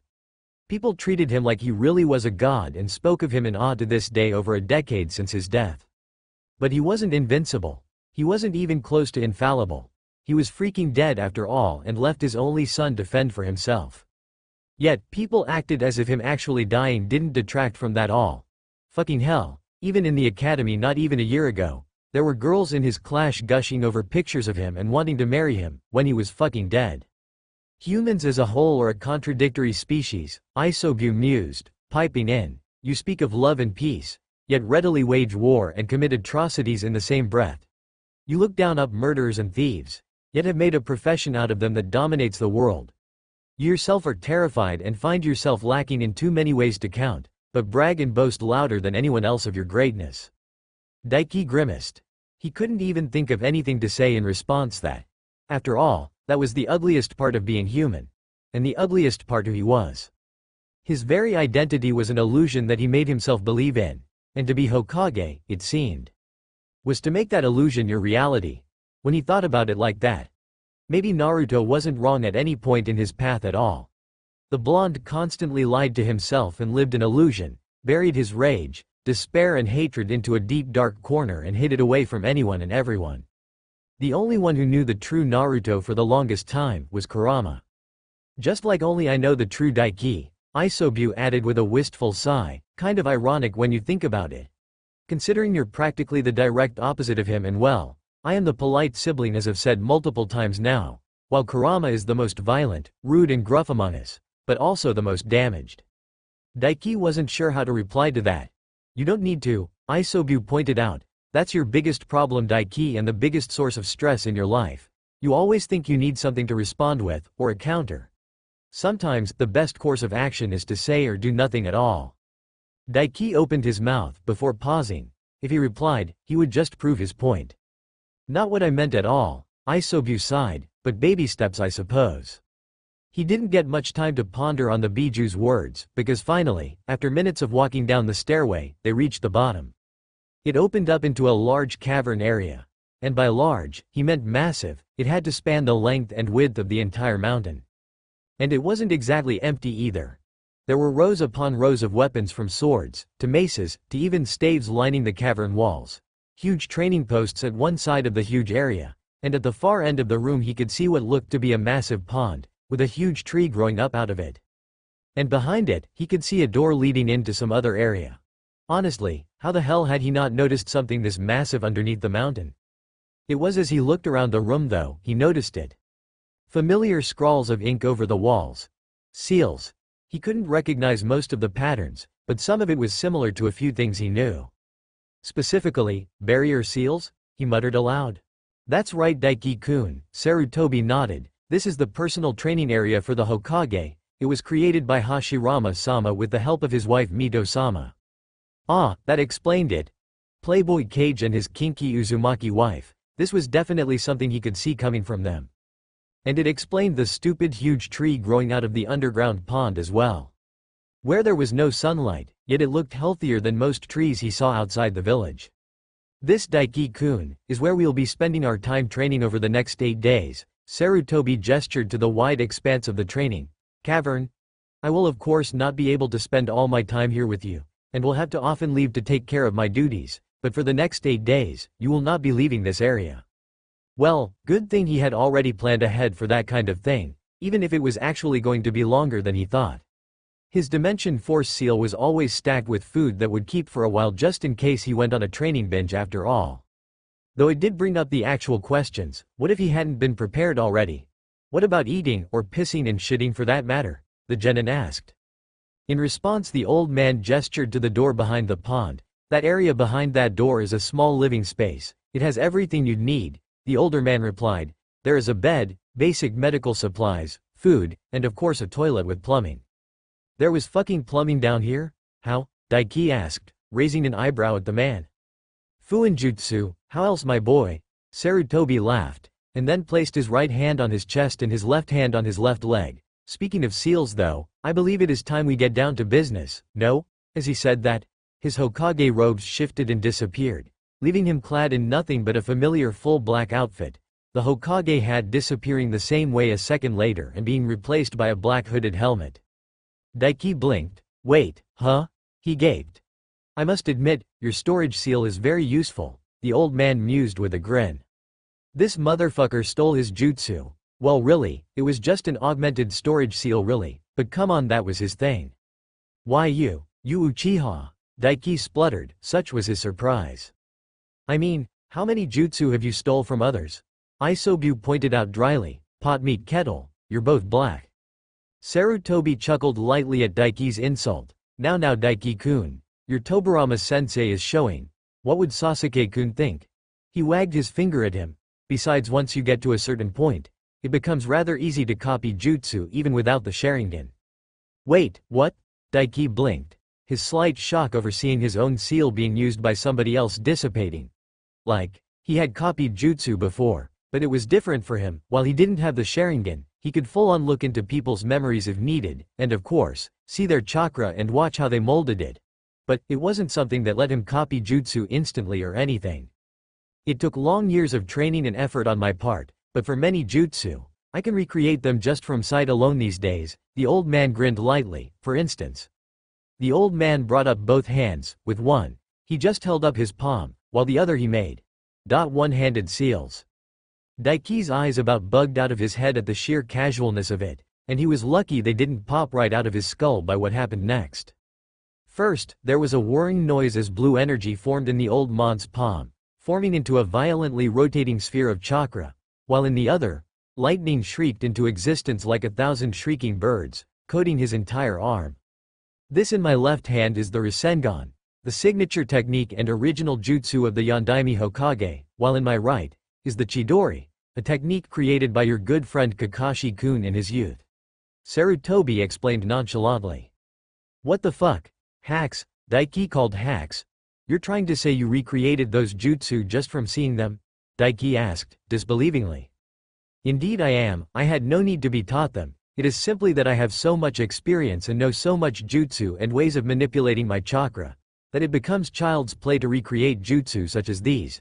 Genjutsu or harder for instance, but possible, the old man continued on, though I'm of course, not unique in this aspect, and in fact, I dare say I know of at least one other that has much greater talent than even myself when it comes to this kind of thing. You're kidding, right? Who the fuck is this monster then? Daiki asked, because he'd love to have them at his back when things got hairy later down the road. Oh, I think you know of him quite well. Sarutobi's smile turned sobering. It was a slight change, but Daiki's enhanced perception from his eyes allowed him to notice it. It was a smile that wasn't happy at all, but rather, almost sorrowful. After all, your dear friend Sasuke-kun has made it no secret what his goal in life is. Daiki froze. Itachi Uchiha. Correct, the Hokage nodded. He was capable of such feats from a young age, without his Sharingan or even much training. The first time he was shown the Grand Fireball Jutsu when he was 5 years old, he copied it instantly and made an even more powerful one than his father, an elite Jonin and one of the stronger ninja within our village at the time had. Wait, that sounded familiar. That was, in Itachi's filler backstory, right? Which was supposed to be getting a novel or something. Such a shame how things turned out. Here is inside, he was perhaps the greatest prodigy that originated from this village, or at least close to it, and could have rivaled the Yondaime given time. Perhaps even surpassed him and all the Hokage that came before. Surpass the Hokage that came before. Daiki mulled over those words, filing the prodigy crap about Itachi in the back of his mind. He already knew the dude was an utter monster. Was Itachi a Hokage candidate? He wondered. Here is inside, perhaps I should explain, he mused and gave Daiki a slight smile. There is much blame to be held over young Itachi's actions. Some I lay at my own feet even, and wish that I had not allowed others to dictate his path.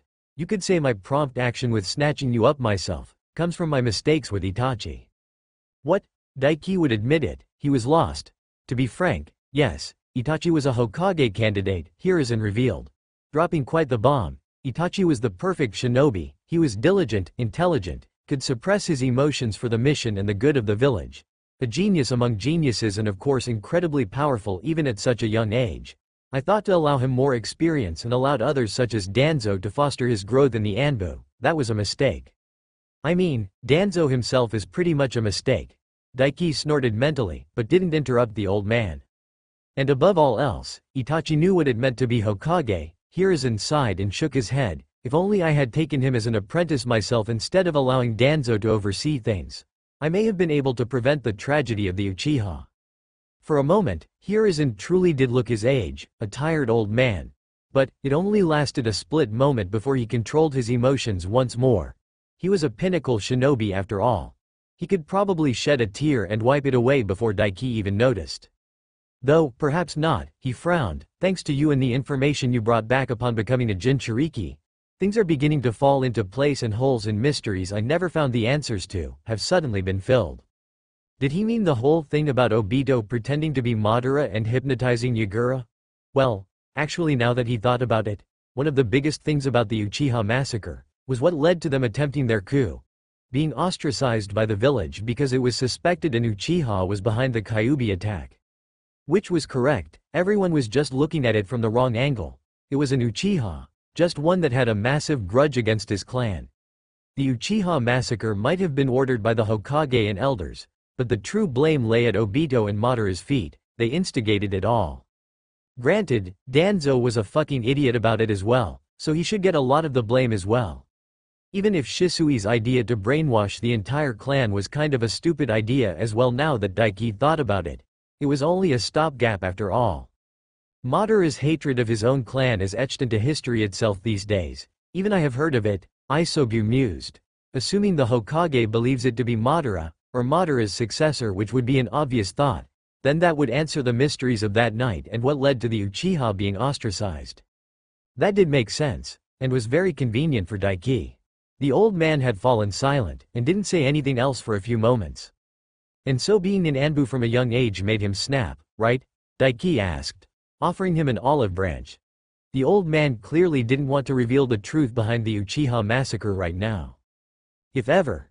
To be honest, Daiki thought the truth of it was better off buried right now. It really was just a whole crap shot that made the entire clan look pretty pathetic from every angle. The only ones who came out of it looking good were Shisui and Itachi. That is the top theory, yes. Hiruzen nodded and gave a sigh, before sobering up, which is why I thought it best to take a more hands-on approach with you myself. Not like I planned on being Anbu anyway. Daiki snorted with a shrug. The armor and gear is pretty sweet, but the whole silent secretive stuff isn't my thing. I like to brag about my exploits. Loudly, for everyone to hear and praise me for the amazing badass I am.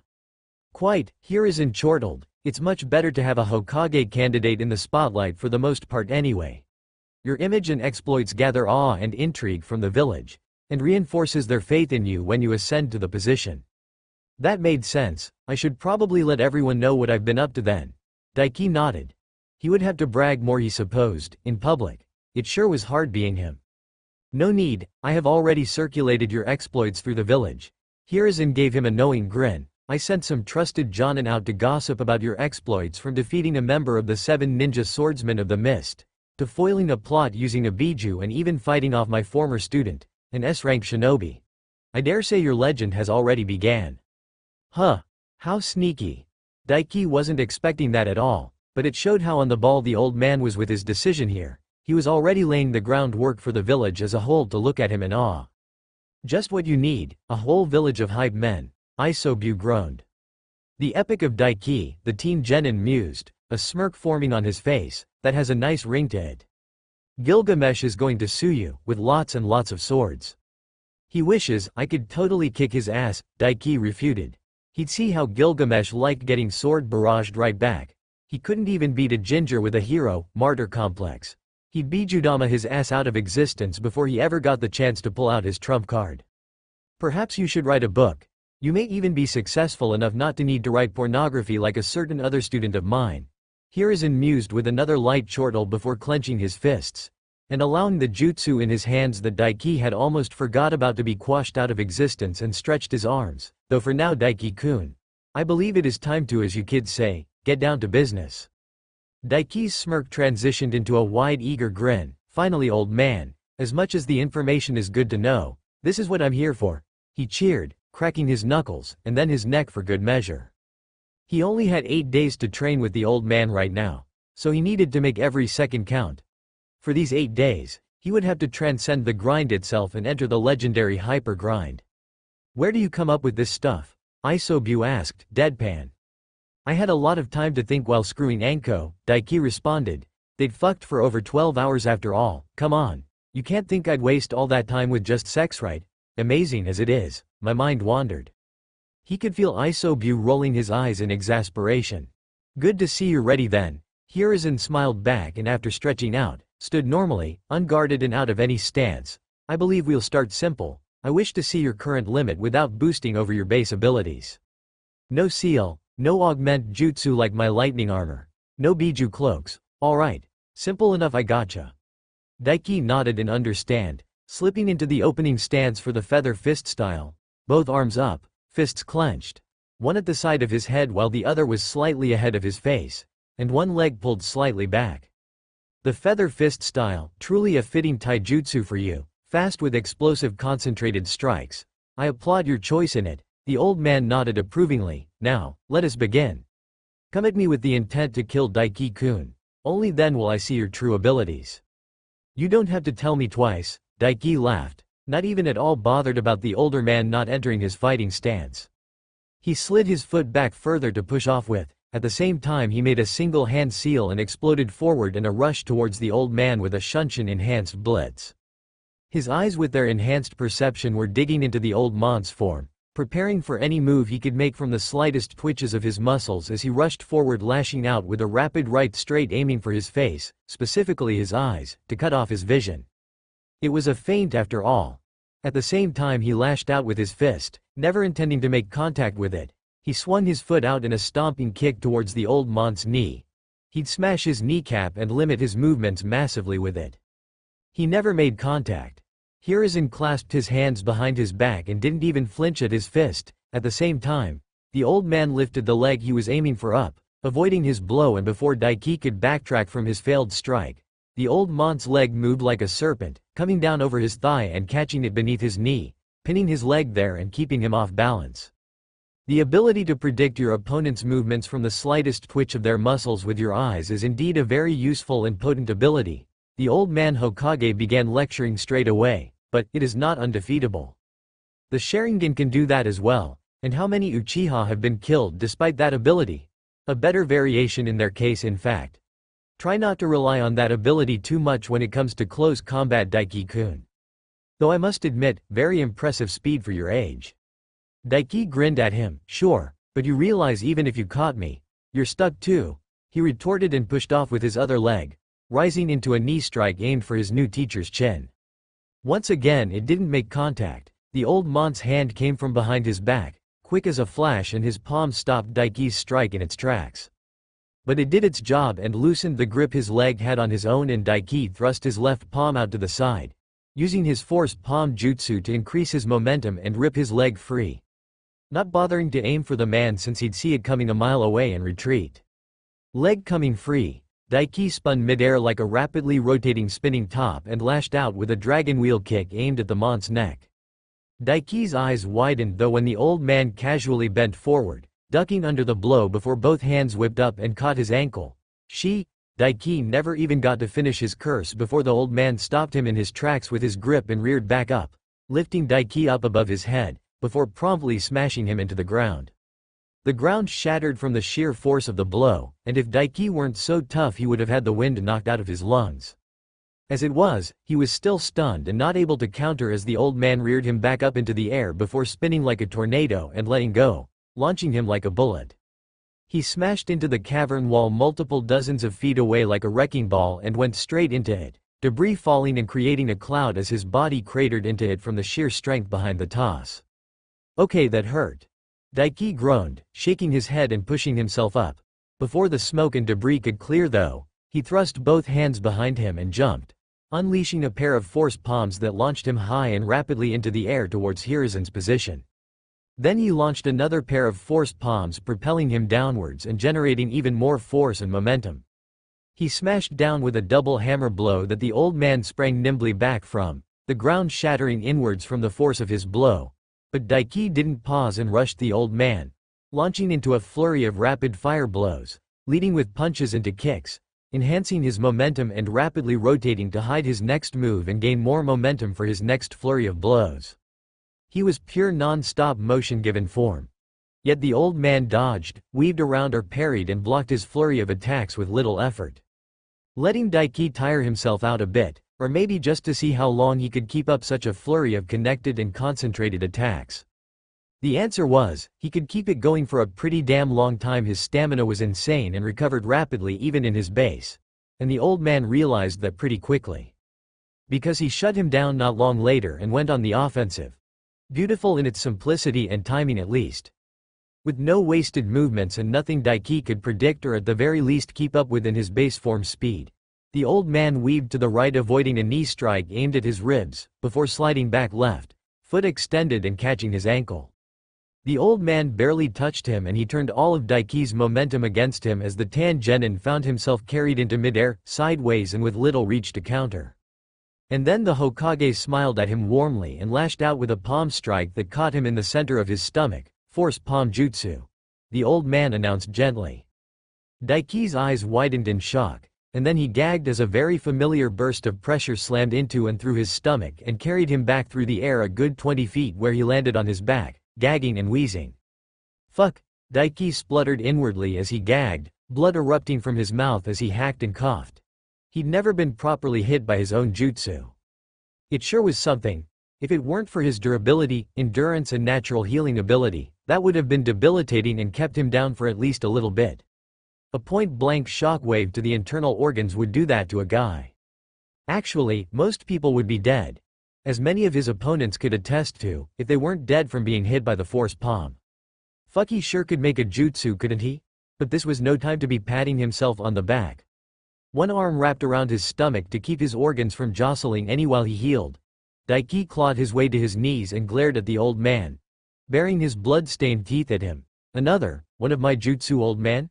He growled. You sure you don't have them spinny red monkey balls? Hiruzen just laughed. They're more one in the same, those jutsu of yours, and well, I don't know about spinning in red, but I dare say I have quite the supply of monkey balls, he replied in amusement, though, I suppose it's only fair I show off one of my own jutsu in return, Daiki-kun. Despite how soft, gentle and warm the smile that was on the older man's face was, it sent alarm bells ringing off in Daiki's head. Especially when the Hokage made a single hand seal. With a single hand and breathed in deep, his chest expanding and flames spilling from between his lips, fire style. Fire dragon missile. And then promptly exhaled and fired off a gargantuan serpentine flaming dragon that blocked out his vision of the old man with its sheer bulk and roared towards him. Holy shit. Daiki gaped. The old man was seriously not pulling his punches. This would be a really good time to put the fire sealing method to test. If he actually knew the fire sealing method. But no matter how many clones he had read the texts the village Shinobi library had on sealing, none of them even mentioned it. And he definitely needed it for the future to deal with Amaterasu just in case. It was too big and fast to dodge or outright with him injured right now, and countering with the same amount of power would leave him in point-blank range for the clash. He could only block. He ran through a few hand seals as he surged to his feet and his chest expanded just like the old man's as he pumped a metric shit ton of chakra into his jutsu and exhaled, water style. Water wall. He spat a massive rushing wave of water that formed up into a huge shield over 30 feet high and long. Just in time for the massive fire dragon to smash into the barrier of water. An explosion erupted and shook the training cavern as steams welled outwards from the clash. He felt his skin drying up from the sheer heat produced and his mouth dry up. But, at the very least, he could use the vapor and the steam for his own benefit as well. He rapidly ran through hand seals as the dragon finally puttered out, leaving him enveloped in steam and his now limp and falling apart water barrier, spreading his chakra out. As he did, the steam converged into the barrier and the amount of water once again swelled up, before twisting and forming into a familiar, if very different serpentine form and clearing his vision to show the old man still in his previous position, water style. Water dragon jutsu. His own dragon of water roared and shot in the opposite direction of the fire dragon, towards the old man, deadly intent in its gleaming yellow eyes. But Daiki wasn't done. He rapidly made another few hand seals before thrusting his hands out, lightning style. Electromagnetic murder. He roared, unleashing a stream of crackling branching electricity from his hands that shot over and enveloped his water dragon. Ho ho, a combination jutsu I see? Hiruzen nodded, pleased, I'm impressed. He hadn't seen anything yet, As the dragon rushed him, so too did Daiki. Pumping chakra into his eyes all the way. For the first time, he bore witness to the old man losing his composure, however minutely, as tens of dozens of clones formed all around him and Daiki, all rushing him like the dragon. However experienced he was, there were some things that just weren't possible. And the chakra ghost clones couldn't be told apart from him. They made sound as they moved, and even the Byakugan and Sharingan couldn't tell them apart from the real thing. The old man was forced to actually properly backpedal and dodge for the first time, leaping backwards and dodging his chakra ghost clones as they came at him from all sides with the electricity-enhanced water dragon hot on their heels. The old man ran through blurring hand seals Daiki's eyes couldn't keep up with, and as he landed, he finished. At the same time, a puff of smoke came from one of his hands and a massive Fuma shuriken appeared in his grip. Wind whistled, forming around the edges of the Fuma shuriken, and the old man tossed it through the air. The spiraling star looking like a rapid buzzsaw, shuriken shadow clone jutsu. One giant Fuma shuriken became dozens, then hundreds in the blink of an eye. And in just seconds, most of his clones and his huge electrified water dragon were torn asunder. Even he wouldn't have been able to avoid them and gotten caught up in the barrage of wind-enhanced Fuma shuriken. If not for him creating a barrier of chakra and funneling a ton of his chakra into it. It stopped dozens of those cloned shuriken in their tracks and forced them to dispel. Would have been easier if he used his armor, but the old man wanted to see him fight with his own base abilities. As it was, as he dispelled the chakra barrier, Daiki, even with his own endurance and massive chakra capacity, found himself panting deeply. Both from the damage he'd taken and the rather large amount of chakra he'd just expended in short order. Meanwhile, the old man looked no worse for wear at all. In fact, his clothing wasn't even ruffled and he still had that genial smile on his face. He wasn't going to lie, it was kind of annoying. I think I've seen enough for now, Hiruzen mused. Clapping his hands promptly, you can relax, Daiki-kun. Despite himself and the way that casual dismissal hurt his pride in his abilities, Daiki couldn't help but feel relief. God damn, that old man was a monster. He didn't even come close to him in his base. So this was what the professor, and second god of Shinobi, was made of, huh? Daiki had to admit, he lived up to the hype. I know exactly what we'll be working on for the next week or say, Daiki-kun, the old man said as he casually walked over towards him at a leisurely pace. Though tell me, if I were to give you a choice of jutsu, what would you prefer? An elemental jutsu? A normal ninja art? A taijutsu technique? Or perhaps even a genjutsu? Daiki blinked. You're going to teach me jutsu? He asked, all injuries and exhaustion becoming quickly forgotten as excitement jumped in his veins. Among other things, Hiruzen replied, there are a few specific jutsu I must teach you if you are to become Hokage in the future. Jutsu only the Hokage themselves learn. But variety is the spice of life and a big help in different situations, so I'll be teaching you a variety of jutsu beyond them as well. Hokage only jutsu? That sounded freaking badass. Beyond them though, what did he need? He had lots of normal jutsu, quite a few genjutsu at this point, and even tons of elemental jutsu. Though, ironically, the one he was most lacking in was for his main elemental affinity, lightning. Well, technically it was fire jutsu since he only knew the one, but he'd been training lightning by far the longest and only had 3 pure lightning jutsu. And that was including his lightning armor. Wow, he really needed some more lightning jutsu. I need lightning jutsu more than any else at the moment, Daiki replied, followed by fire. I'd prefer lightning over fire though since I've not done any fire elemental training yet. I see, Hiruzen stroked his chin and hummed in thought for a moment, before nodding, easily rectified. I will get you a scroll on fire elemental training, and I believe we'll star you off on learning the lightning style. Thunderbomb. I believe it will go very well with your Kiba blades. All right. Daiki nodded, grinning. It was kind of weird actually having a sensei who would teach him something. He wasn't going to lie. Kakashi, Kurenai and Asuma hadn't taught their teams shit after all. What am I, chopped liver? Isobu huffed. You're not a sensei, you're my iso bro. Daiki refuted. That disqualified him from the inherent failure that was senseis if those 3 clowns were anything to go by.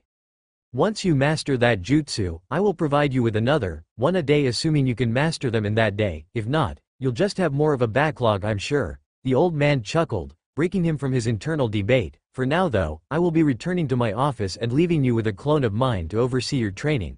As he said that, He made a single hand seal and summoned a shadow clone to his side. I hope that recovery ability of yours from becoming a Jinchuriki is good to keep you going, Daiki-kun. The clone gave him that warm, gentle, terrifying smile, because we don't have much time and we're getting right down to it right now. You know, looking at that smile, Daiki was so glad he got his hands on that fragment of Gelel to boost his recovery and healing ability alongside his Jinchuriki shit.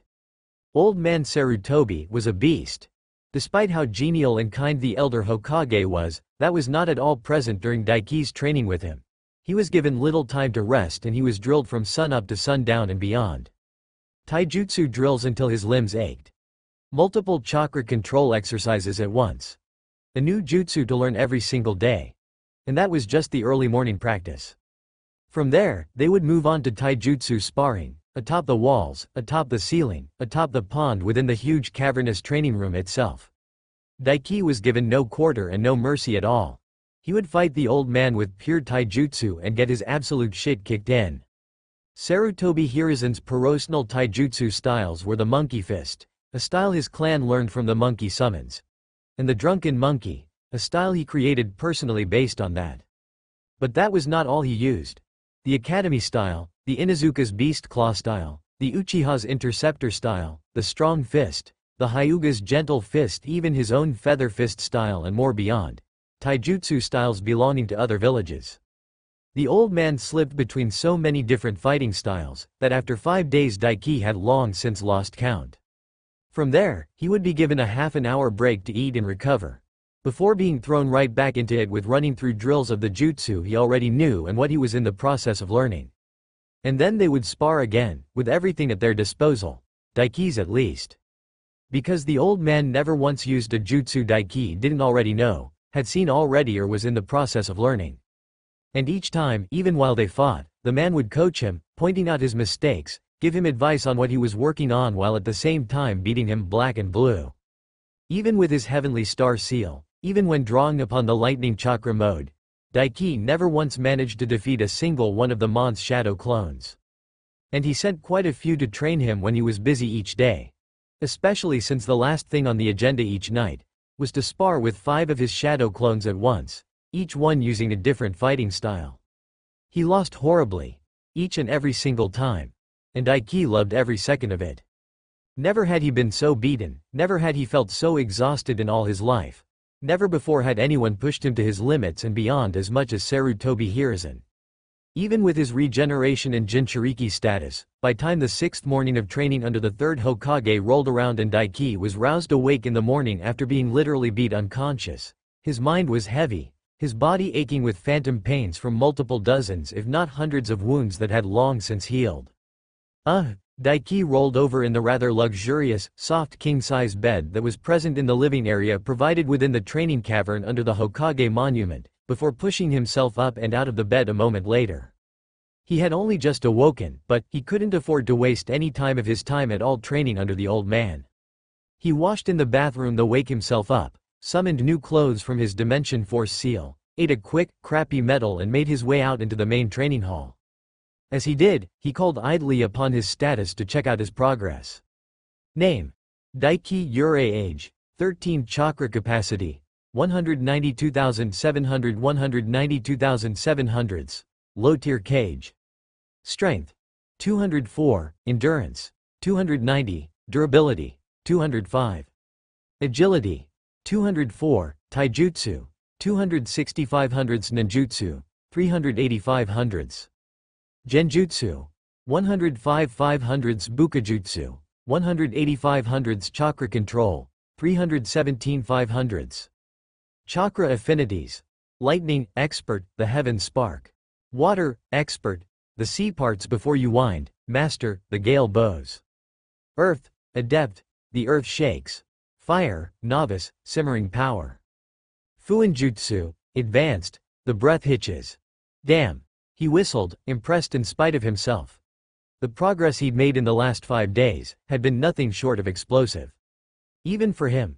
Everything had risen by more than 25 points skill-wise. His taijutsu had outright risen a full 50 and his genjutsu, even while not learning any new ones, had risen dramatically from how much he'd been forced to use it to even stave the old man off for even a second more during the spars they had. And beyond that, not only had his lightning affinity risen up to the expert level, he'd outright hit the mastery point of the wind element, alongside earth and fire appearing on his status as affinities now. It was kind of ironic that he'd mastered the outright worst element, polar opposite of his first affinity before any else. Well, it's not like I've actually been training my lightning affinity all that much lately, he mused. The increase in ability had risen from advanced to expert simply because each day, the old man Hokage would give him a new lightning jutsu to learn and expected him to get them down before he got another more or less. Honestly, it would have been outright impossible without all his shadow clones training diligently within Isobu's dimension. But it was amazing either way, because he now had an affinity for every single element. A moment later, he dismissed the status screen as he opened the door of the living space and left, entering the training space. He was not at all surprised to find a familiar old man dressed in his battle gear, casually sitting on a comfortable armchair that looked completely out of place in the training area, nursing a cup of tea. "Good morning, Daiki-kun," Hiruzen greeted him warmly. "You took a whole minute longer to come today. I was almost afraid you were going to boycott training today." He was teasing, but Daiki snorted anyway. "If it wasn't for Isobu, I might have," he shrugged. Like, he could not stress enough, the old man and his clones literally beat him unconscious every night. Even with his absurd vitality and healing, it usually took time to wake up normally from that, and Isobu forced him to stay unconscious and rest his mind as long as possible. On top of that, honestly, it's no wonder the Sannin turned out to be complete monsters if this is how you train your students. He'd only been at it 5 days and increased his ability 2 affinities, gained 2 new ones, rose up a rank with 1 and learned literally over 10 jutsu.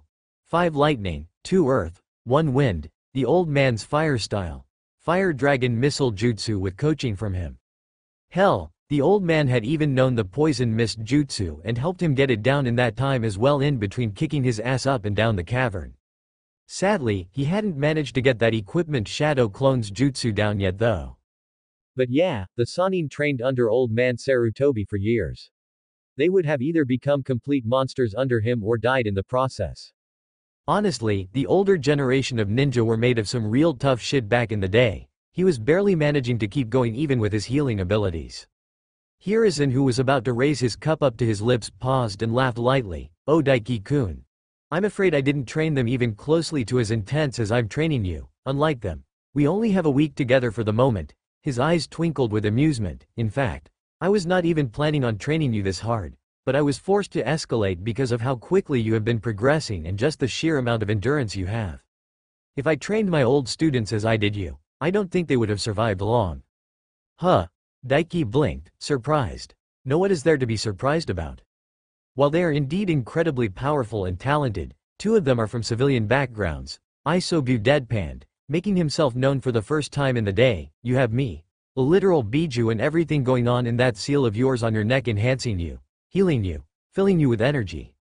Any other human would have long since died from the sheer amount of energy you have exuded in the last few days, and if not that, just the sheer amount of injuries would have dead." Sure, but it was still surprising. But it was good news at least. It showed he truly was on the right path. Or maybe he was delirious from one too many head wounds from being beaten unconscious from an utter monster of an old man. You've been 51 cards short of a deck since the moment I met you," Isobu helpfully replied. Daiki smirked and shrugged off the jibe, turning his attention back to the old man. "Good to know I'm the most badass student you've ever had," he replied. "So, what's on the menu for today? Same as usual?" he questioned, excitement once again filling him at the thought. Truly, these 5 days had been a grind paradise. Honestly, the only bad thing he had to say about it was that it sucked he hadn't finished his seal to integrate Shisui's Sharingan. If he did, he'd have been able to copy literally every prolific taijutsu style the Leaf Village had to offer from the old man during their spars. "Actually, we're going to be doing something a little different today." Hiruzen shook his head. "I was initially going to hold off on this until after the Chunin exams when I would have more time to teach you, but after what I've seen of you the past 5 days, I believe you may be able to get it down in these last 2 days. Huh, well that sucked. He was all for getting more lightning jutsu from the man. With each one he learned after all, he felt his control over the element increase noticeably. Though that might just have to do with the fact the old man had not taught him a single low-level technique. 4 of them had been B rank, while the most powerful of them all, the lightning style, Thunder Dragon Tornado, had been in A rank. And he'd been looking forward to trying to get the equipment Shadow Clone down as well. Oh well. He shrugged mentally. If the old man specifically wanted to teach it to him, then it must have been something incredible. Lay it on me, old man. Confident as always. I see. Good, you'll need it for this technique. Hiruzen nodded approvingly. What I will be teaching you is a very special technique that only those who have been considered for the Hokage position have been taught, and requires a vast amount of chakra to use. So much so, that it requires 3 others on the level of a cage to use. Not even Kakashi-kun is capable of this technique. Oh, the excitement that had dimmed roared to life once more. Not even Kakashi, huh? He noted eagerly. So who all from our village can use it? He wanted to see just who exactly he was going to be comparing to here. It's a very short list, but if you want to know, I suppose there's no harm. Hiruzen mused. Well, of course there is myself, but beyond me there is the Shodem, the Nidaime and the Yondaime. Of course, you probably won't be surprised that Madara Uchiha learned the technique, or rather helped create it. From there, Tsukumo Hitaki, Orochimaru, Jiraiya, Tsunade, my old friend Danzo whom you've spoken to, and Kushina Uzumaki. In the history of the Leaf Village only 11 people have mastered this technique. You will be the 12th. Huh, that was a bigger list than he was expecting. Wait. Something of what he said just clicked. Kushina Uzumaki was a Hokage candidate? He gaped. That he did not know at all. Mind blown. Initially, before she gave up the idea in favor of Minato-kun, Hiruzen revealed. Kushina-chan was a very powerful shinobi, perhaps the greatest seal master this village has ever seen, surpassing even Mito-sama. She had volumes of chakra that surpassed even mine, and with her natural bloodline and abilities of being a pure-blooded Uzumaki Jinchuriki of the Kyuubi alongside her powerful wind and water jutsu, she was a force to be reckoned with. Huh, that was interesting to know. While he'd always thought Kushina was a badass, a hot badass that was capable of even holding down the Kyuubi, he hadn't thought she'd been all that much stronger than a Jonin. But no, according to the old man, she was stronger than Kakashi was. Interesting. Though, sadly more trivia than anything now, since her apparent strength was useless now. What with her fine ass being a rotting corpse now. Neat, guess it's no wonder Naruto has such monstrous amounts of chakra then. He shrugged. As in, according to Isobu, the guy had like 5 times the amount of chakra Daiki himself had currently, so, then what is this technique then? It is called the 4 Red Yang Formation, Hiruzen replied, a technique so great, that when in use, not even the Kyuubi itself would be able to break out of. Daiki's eyes widened in shock. Isn't that the technique the old man and the other previous Hokage used to literally box in the Jubi and no sell its fucking Bijudama? Now that was a technique worth learning. Quite. Isobu agreed, and Daiki could hear the slight shock in the Biju's own tone. With one hand holding a pen and scrawling away at papers atop his deck, while the other idly drummed his fingers atop the solid sturdy piece created by the first Hokage himself, Hiruzen found temptation beginning to get the better of him. His eyes flickered towards the crystal ball sat atop a velvet cushion at the edge of his deck, all but beckoning him to peer inside. It was the only thing in the entire village, perhaps even the world, that would allow someone to peer into the depths of the Hokage monument and see the interior of the training space deep within it. I had forgotten just how much fun it was to teach a student. The old man smiled wryly to himself. The past week had been a rather enjoyable time for him. Imparting what he knew upon young Daiki-kun was exciting and nostalgic all in one. Spending time with the boy, in such close proximity over the last week, had been like spending time with all 3 of his students once more. The tenacity and loud-mouthed confidence of Jiraiya, the snarky pride backed up by absurd resilience of Tsunade, and the sheer clever genius of Orochimaru. He was not ashamed to admit, his chest ached a little bit as he remembered those days gone by. Oh Orochimaru, he shook his head and suppressed the feeling of melancholy that began to assert itself at the thought of his once most promising student. The fear the boy, and he would always be that quiet, sad little boy to him, had gained upon seeing the fate of his parents had twisted him in all the worst ways. He was hardly even recognizable as the boy he taught years ago. But Daiki was not Orochimaru, not even close. While the talent was there and the greed, the deep hunger for jutsu and a fear the boy did his best to hide under a facade of supreme confidence, the difference was truly as clear as day to him. Orochimaru could never have allowed a Biju to have such sway over him, have his life in its hands. He would never allowed something as banal as sexual desire to waylay him from his pursuit of strength. He would never have lost his temper over a fellow shinobi putting their very body at risk using a forbidden jutsu to win a fight. No, rather Orochimaru, who had never been close to anyone outside of their team, would have simply taken the chance to study the 8 gates in use in front of his very eyes. Yes, while Daiki had all the best traits of Orochimaru that made him become a monster in the end, they were balanced by the worst traits of Jiraiya that made him the clown everyone once looked down upon, but what let him become the man he was today, a man whose hands he could safely leave the fate of village and should he perish. If the man had wanted the position at least, these days, Jiraiya-kun was stronger than him, and even in his prime, he would be hard-pressed to defeat his perverted student with even his incomplete senjutsu. Should he ever manage to master it, Jiraiya would surely have surpassed him at his strongest. Speaking of Jiraiya, Hiruzen placed his pen down and sighed. "Will you stop lurking out there and come in already?" he said aloud, rolling his eyes. A moment later, the window behind him was slid open and a chuckle echoed out as Jiraiya climbed in. "No hiding from you, huh, sensei?" The man grinned at his back. Sorry, I saw this amazing chick with a massive rack just as I got here. Had to take a minute to give her a look-see. Total MILF material, you know. She'll be perfect for my next book." "Do try to be creative with your characters' names this time, will you?" Hiruzen snorted. "Neither Tsunade nor Kushina ever forgave you for using them as the main heroines of your first 2 books. They were just playing it up, they totally loved it." Jiraiya merely gave a booming unashamed laugh as he closed the window, leaned against it. "In fact, Minato used that to spice up their time in the bedroom. Actually, you could say it's thanks to me a certain little someone came about so quickly.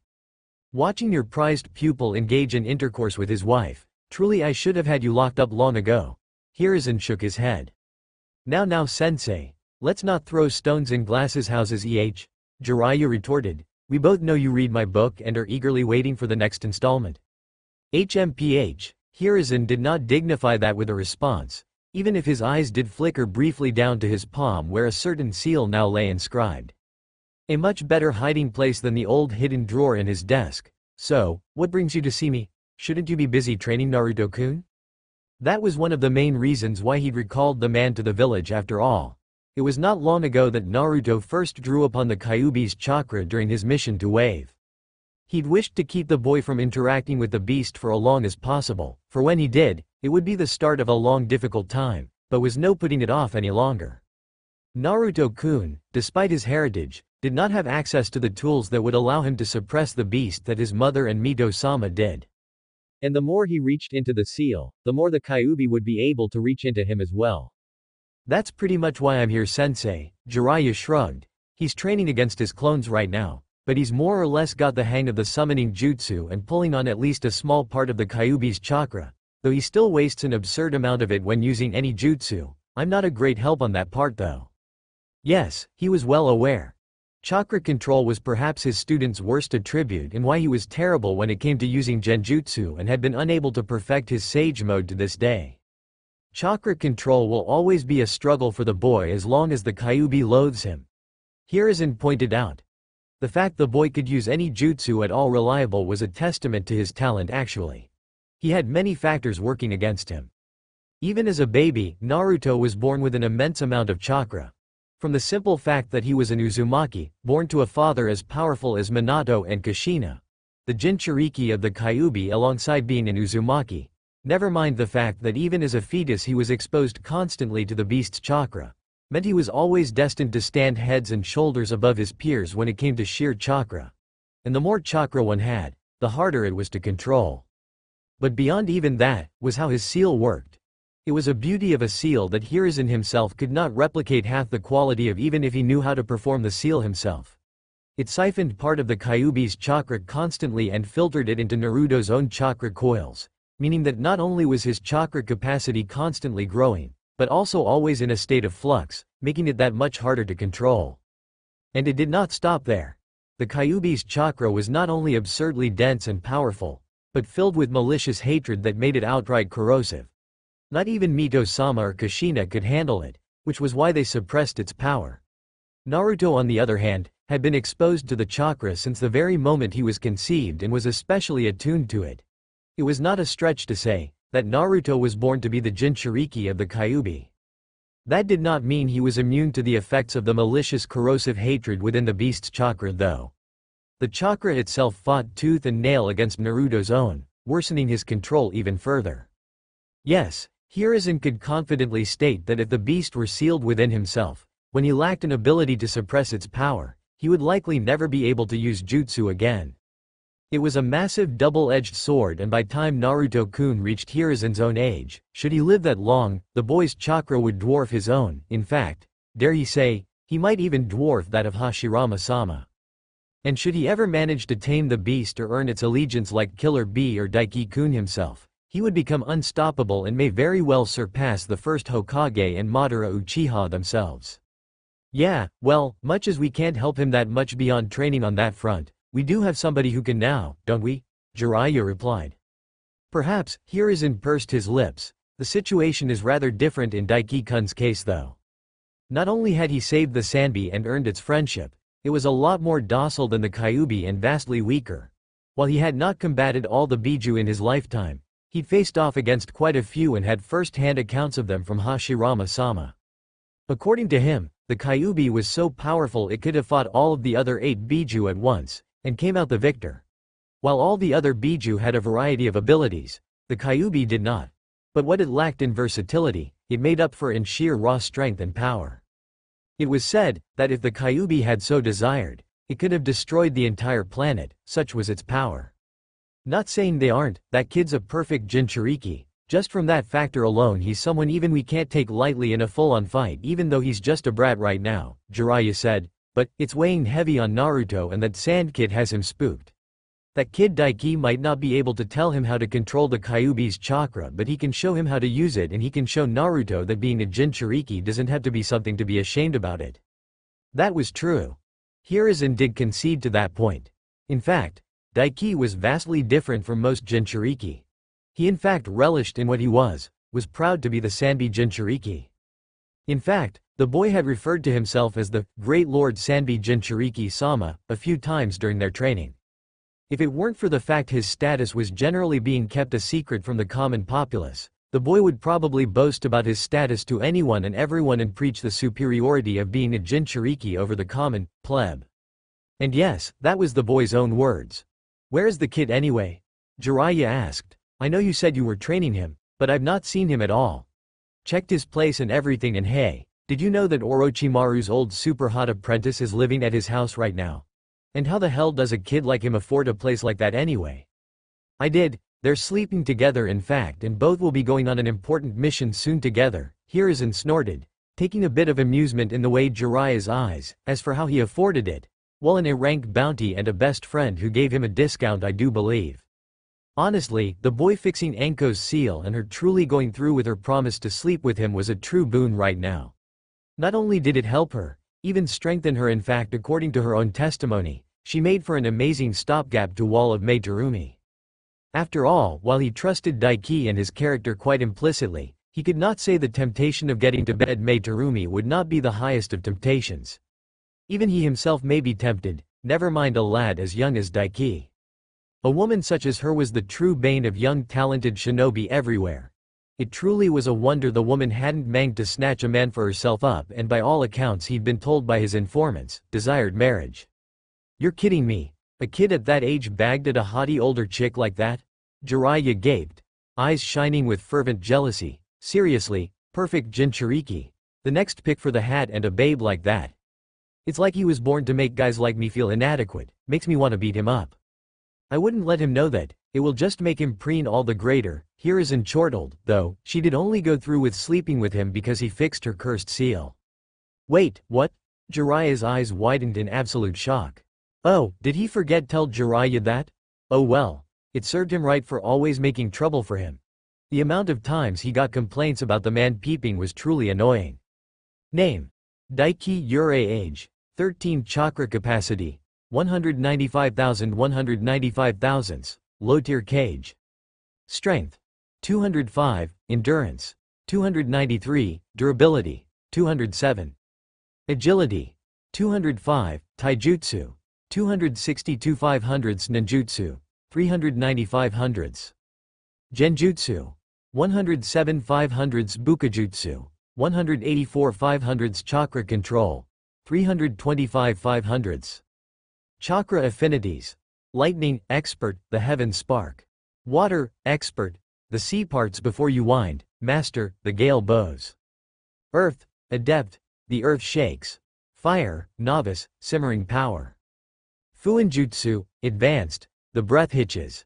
7 days of training with the professor and second god of Shinobi himself, did the body good, that was for sure. It might have only been a week, but skill-wise, his growth had been utterly explosive and he gained much more in this single week than he had in months of training himself. Especially since he'd long since concluded that his stat growth was not linear at all, and the higher his stats became, the harder they became to raise. "What do you think?" he asked inwardly as he rested on his backside against one of the wide expansive walls of the training ground he had been living in for the past week. His training had come to an end and right now, he was just catching his breath and recovering from the beating he'd been put through by the old Mons clones. "That you sure have put a lot of time and effort into still being a squishy little boy," Isobu replied. "Compared to you, for now." Daiki rolled his eyes. "Well, comparing you to other humans at least, I dare say you would be capable of fighting on even footing with Raiga Kurosaki if your memories of him are anything to go by, if not a bit greater than him." Isobu mused after a moment of thought after ribbing him. "With your heavenly star seal, I believe you would dominate him and should be capable of even proving a challenge to your man-crush Kakashi." Daiki snorted. "Please, like I've said before, even if I was into dudes I'd have way better taste than Kakashi," he replied, before looking up at the ceiling multiple hundreds of feet above him. "Still, pretty much a lower class A rank then, and then mid to upper class with the seal," he mused. That wasn't bad at all, and while he still couldn't use the lightning armor for long without damaging himself, he'd gotten a little bit more control of it with his increase in ability with his lightning element and lessened the damage a little bit so he could use it for a little bit longer right now. With that, he might be able to put up a fight against an S-rank shinobi for a decent little while and have a slight chance of victory without having to rely on Isobu. "Perhaps," Isobu replied lightly, which was decent confirmation considering how many high-level shinobi he'd borne personal witness to battling it out. Either way, it made it so that only a select few would be capable of bringing him down in a one-on-one confrontation, or even outnumbering him. Frankly, even taking him by surprise would be a mission and a half at this point. Just then, the entrance into the training ground opened up and in walked the old man who'd been beating his ass all week long. Unlike usual, he was dressed in his red and white Hokage robes instead of his combat gear. And following behind him was a huge, white-haired figure. "Huh, so this is what this place looks like inside, pretty big," Jiraiya commented as he looked around. "Not really my style though, I'm not big on the whole dark, dank underground thing. Now if it were out in the open where I could show off to doll ladies I might have been tempted." "Hello Daiki-kun." Hiruzen ignored his student and smiled at the youngest of the three as he made his way over. "How are you feeling?" "Pretty good," Daiki shrugged, giving the man a smirk as he dismissed the status screen with a thought. "Just basking in my awesomeness, old man, before I leave this sweet-ass pad that only awesome people like me can appreciate the worth of." Hiruzen chortled. "Is that a dig at me?" Jiraiya turned to him and raised an eyebrow at him. "I mean kid, you might be hot shit for being a muscle-headed freak at your age, but I'd still wreck you any day of the week. Honestly, I get more of a challenge spanking my meat." "I hear that happens when you get to that age," Daiki snorted. "Or is it because of how many times you've left chicks who caught you peeping on them stomp all over your masochistic ass? Take some permanent damage down there?" "Sensei, this kid's a dick," Jiraiya said, turning to the Hokage. "I thought he was just a crazy weirdo. A super lucky one after what you told me, but now he's a dick on top of that. You sure he's a good pick for the hat?" "Unfortunately, Jiraiya, being a dick, as you call it, does not disqualify one out of the running for being Hokage," the old man shrugged, puffing on his pipe. "Actually, I dare say Tobirama-sensei would prefer it that way." "Hey." Daiki jutted his chin out proudly and arrogantly. "I really need to find out how strong that crap you smoke is one of these days, sensei. It must be some real high-quality stuff." Jiraiya shook his head with a huff, before promptly sobering and turning back to meet Daiki's eyes. "So, you're probably wondering why I turned up with Sarutobi-sensei, right?" he asked. "Not really," Daiki shrugged. "You're his student, so not really all that odd for you to be around him. Though, you bringing it up is another matter and makes it apparent you wanted to see me for something." But considering Jiraiya should be in the middle of training Naruto right now during the lead up to the Chunin exams, then it made him think it had something to do with him. The only other thing it could be for was in relation to Orochimaru or the cursed seal. Fair enough. Jiraiya nodded. I'll be blunt, kid. I want your help to train Naruto. Ah.